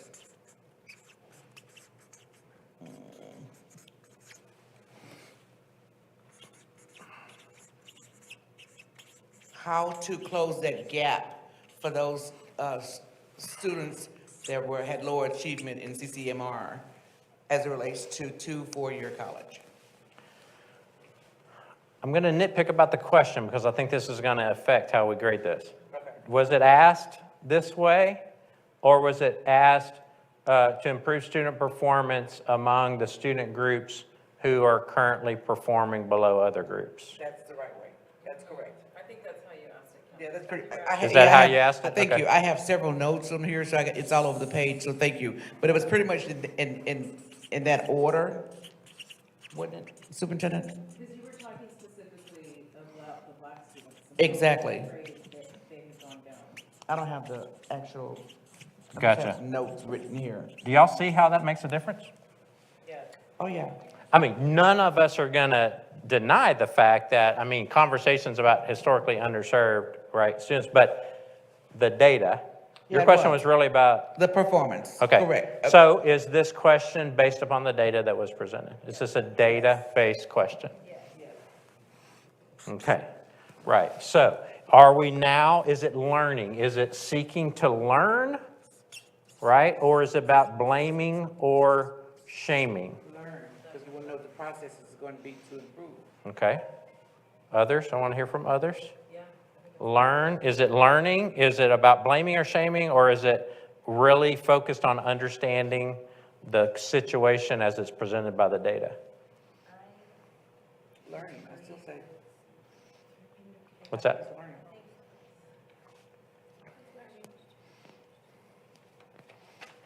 I think when you say, is there an indicator of process to improve student performance and understanding where you are? To So I improve. think that's a questioning versus like, Right. I would, we're going to talk about this under the next indicator. I would say this one is learning. So I'm not blaming or shaming. I want to know. Right? Now, blaming, this question would be, why aren't enough resources being expended to make a difference in the students who are performing under the other groups? Because you're assuming that just because you spend more money on something doesn't mean, right? If you're spending money on the wrong things, a difference wouldn't happen. But I'd say this one, I think it is. I think it's learning. Okay? Now, is this inquiry-based? Is it a yes or no question, or is it open-ended? It's open-ended. Yes or no? Is there? The answer to the question Oh, an is yes or indicator, no. I'm sorry, it's yes or no, yes or no. Yeah, yeah. Isn't that funny? It can really get persnickety. It really can. What is an indicator or a process? Right? What are the strategies to address these student groups? Right? Just changing a few words.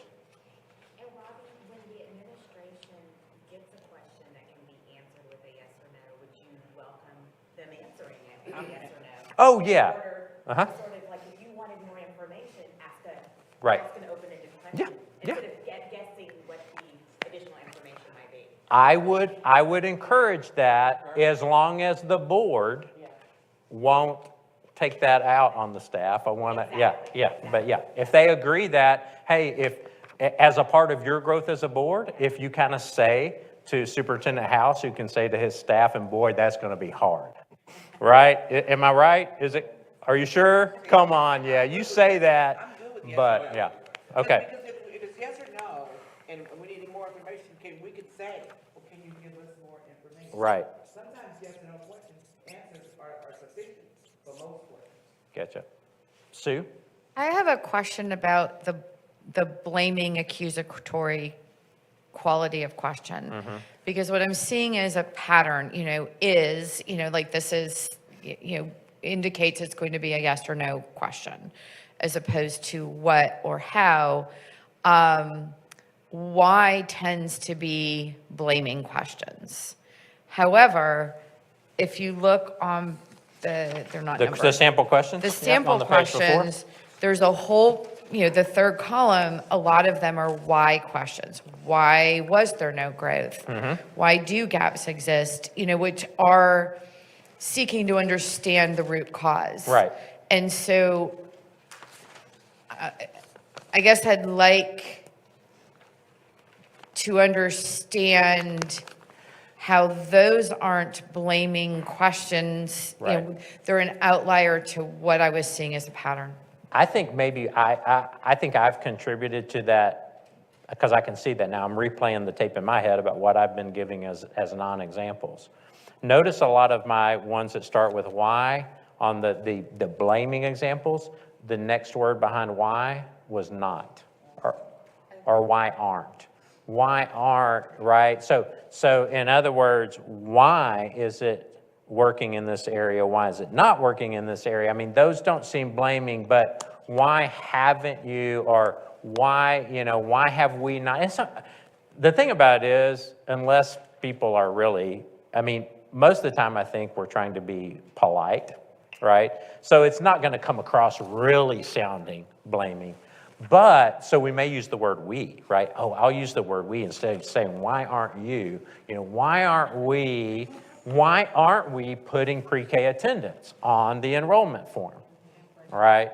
So yeah, there's no universal of, but if my why question makes an assumption that something either did or didn't happen, if I already have a predetermined assumption, rather than truly seeking to understand the why. So this, therefore, what I'm understanding then is these why questions are, they're data focused. Like they're meeting the other requirements, they're data focused.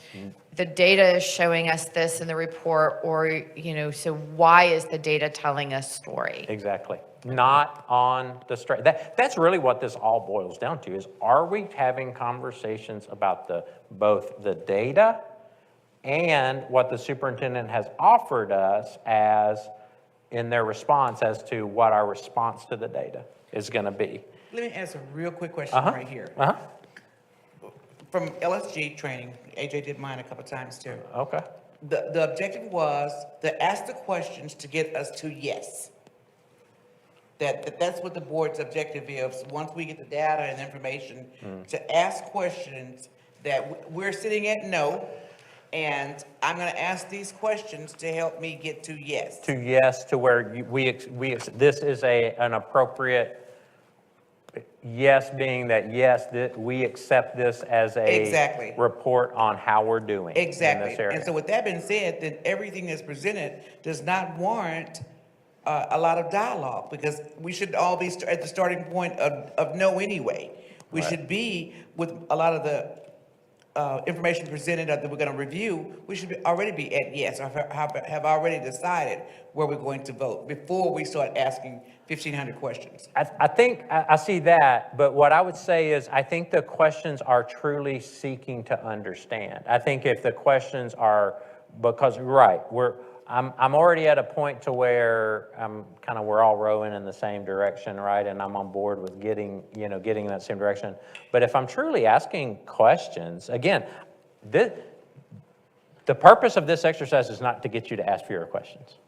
The purposes of this exercise is to ask questions in a way that is for you to truly understand the data you need to understand as a board member, and to not ask questions in a way that are disguised way of giving the superintendent advice on how to do his job. And then they give the superintendent direction on, wow, this is information and evaluation and analysis I can give to the board. So back to your question, Kathy. Comment to that. So from my understanding, that's for the other items, not for the progress monitoring. So you're getting to yes on progress, what are the other items that are not, on the rest of the consent, whatever. Oh, the consent agenda, yeah. So that would be my strategy on those, the items that are pulled, trying to get to yes, but we're not, all we're doing is accepting it. This is a conversation, exactly. You're having a conversation and then you accept it, saying, we accept this as being an accurate description of where we are and a description of where we're going to go. Yeah. So real quickly, strategy focus. Is this strategy? Is it about technical, tactical, or strategy? Strategy, it's a strategy. I think it's Okay. Any other thoughts? Is this technical, tactical, or strategy? Okay, tell me more about that, Bridget. Well, is there an indicator or process to improve student, so basically, we don't know, Right, but we're asking the question, is there one, right. right? What if it was, what is our approach to address the discrepancy between the student groups that are addressing? Yeah, It depends on how it's phrased. yeah, yeah. This is another one where I have a question mark on it.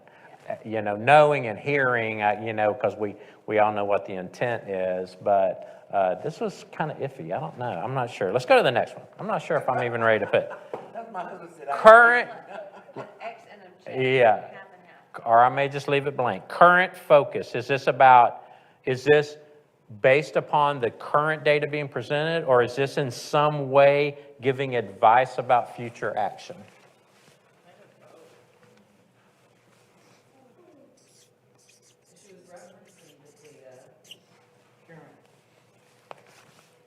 Current data. Right.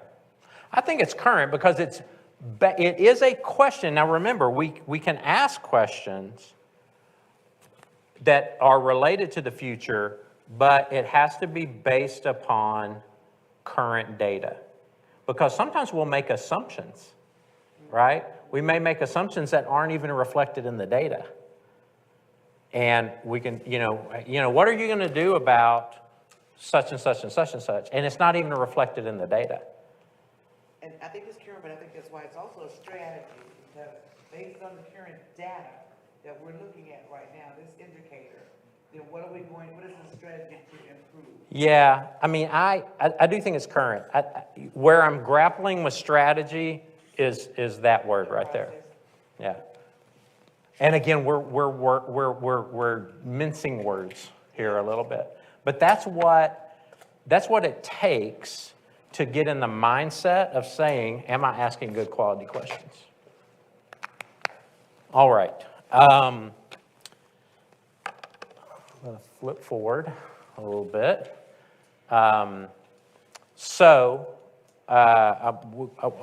think, and again, we have, the good news is, when we do reconvene again, we have some things that we didn't approach today that we can, so we're not talking about recreating or reinventing the wheel, but as we get ready to launch, I first want to ask you, what's a word you would use to describe our experience today? What is a word you would use? John, I want you put you on the since you weren't here most of the day, so I'm not trying to, I don't want to offend you by skipping you, so yeah, anyway. So Pat, what's a word you would use to describe your experience today? Educational. Educational. Bonnie? Eye-opening, clarifying, Reflective.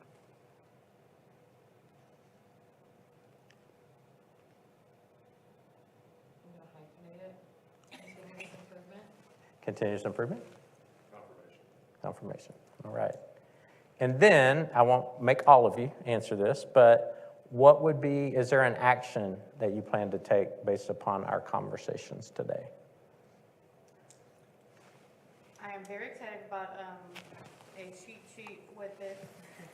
And emailing, I email questions about the rest of the agenda, but I don't email questions before the meeting about the progress monitoring. So emailing questions about progress monitoring, even Okay. like, I don't expect a response, but just so that the administration can have those questions and I have prepared. Right. Okay. Thank you. Anybody else want to share an action that you may be taking based upon today's? Sue? I'm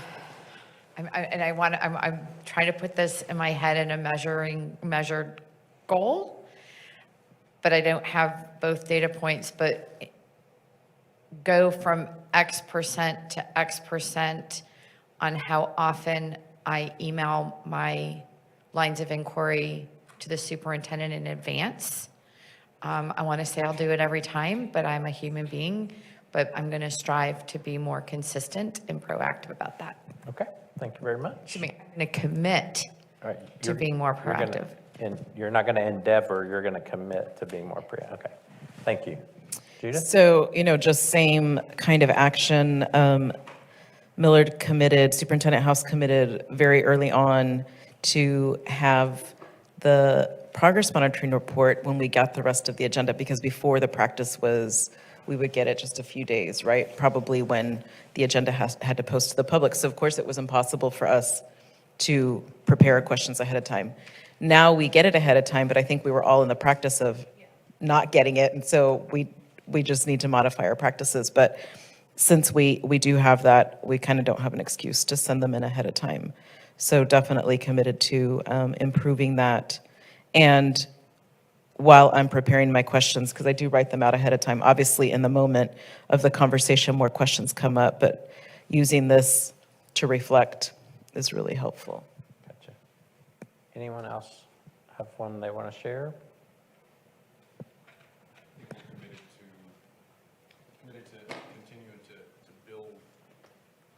We're committed to continuing to build understanding around this level of questioning.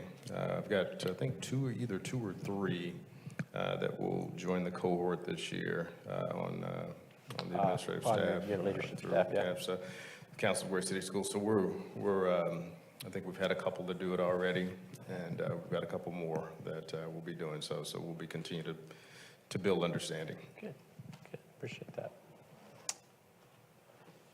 All right, so I want to say again, so this has been a unique day. All right? We started with me walking in about almost 5 minutes late, for which I want to again make amends for that and apologize. But seriously, we had to pivot because of things beyond our control. A couple of times we had to pivot because of things beyond our control. And each time you regrouped and focused, right? You regrouped and focused, and I am grateful for that. I see great work and also great promise here, and part of that is just because of your effort and your commitment. And so thank you for letting me be a part of it. My commitment next steps wise is I'll work with Donnie and Miller with President Hernandez and Superintendent House, and we'll work on another list of dates, and I am still committed to doing your team building. I mean, that's part of my agreement with y'all anyway, so I want to do that. And again, thank you for letting me be a part of the day, and thank you for y'all's commitment today. I appreciate it very much. And with that, my part is over. President Hernandez? There is nothing in the script. This meeting.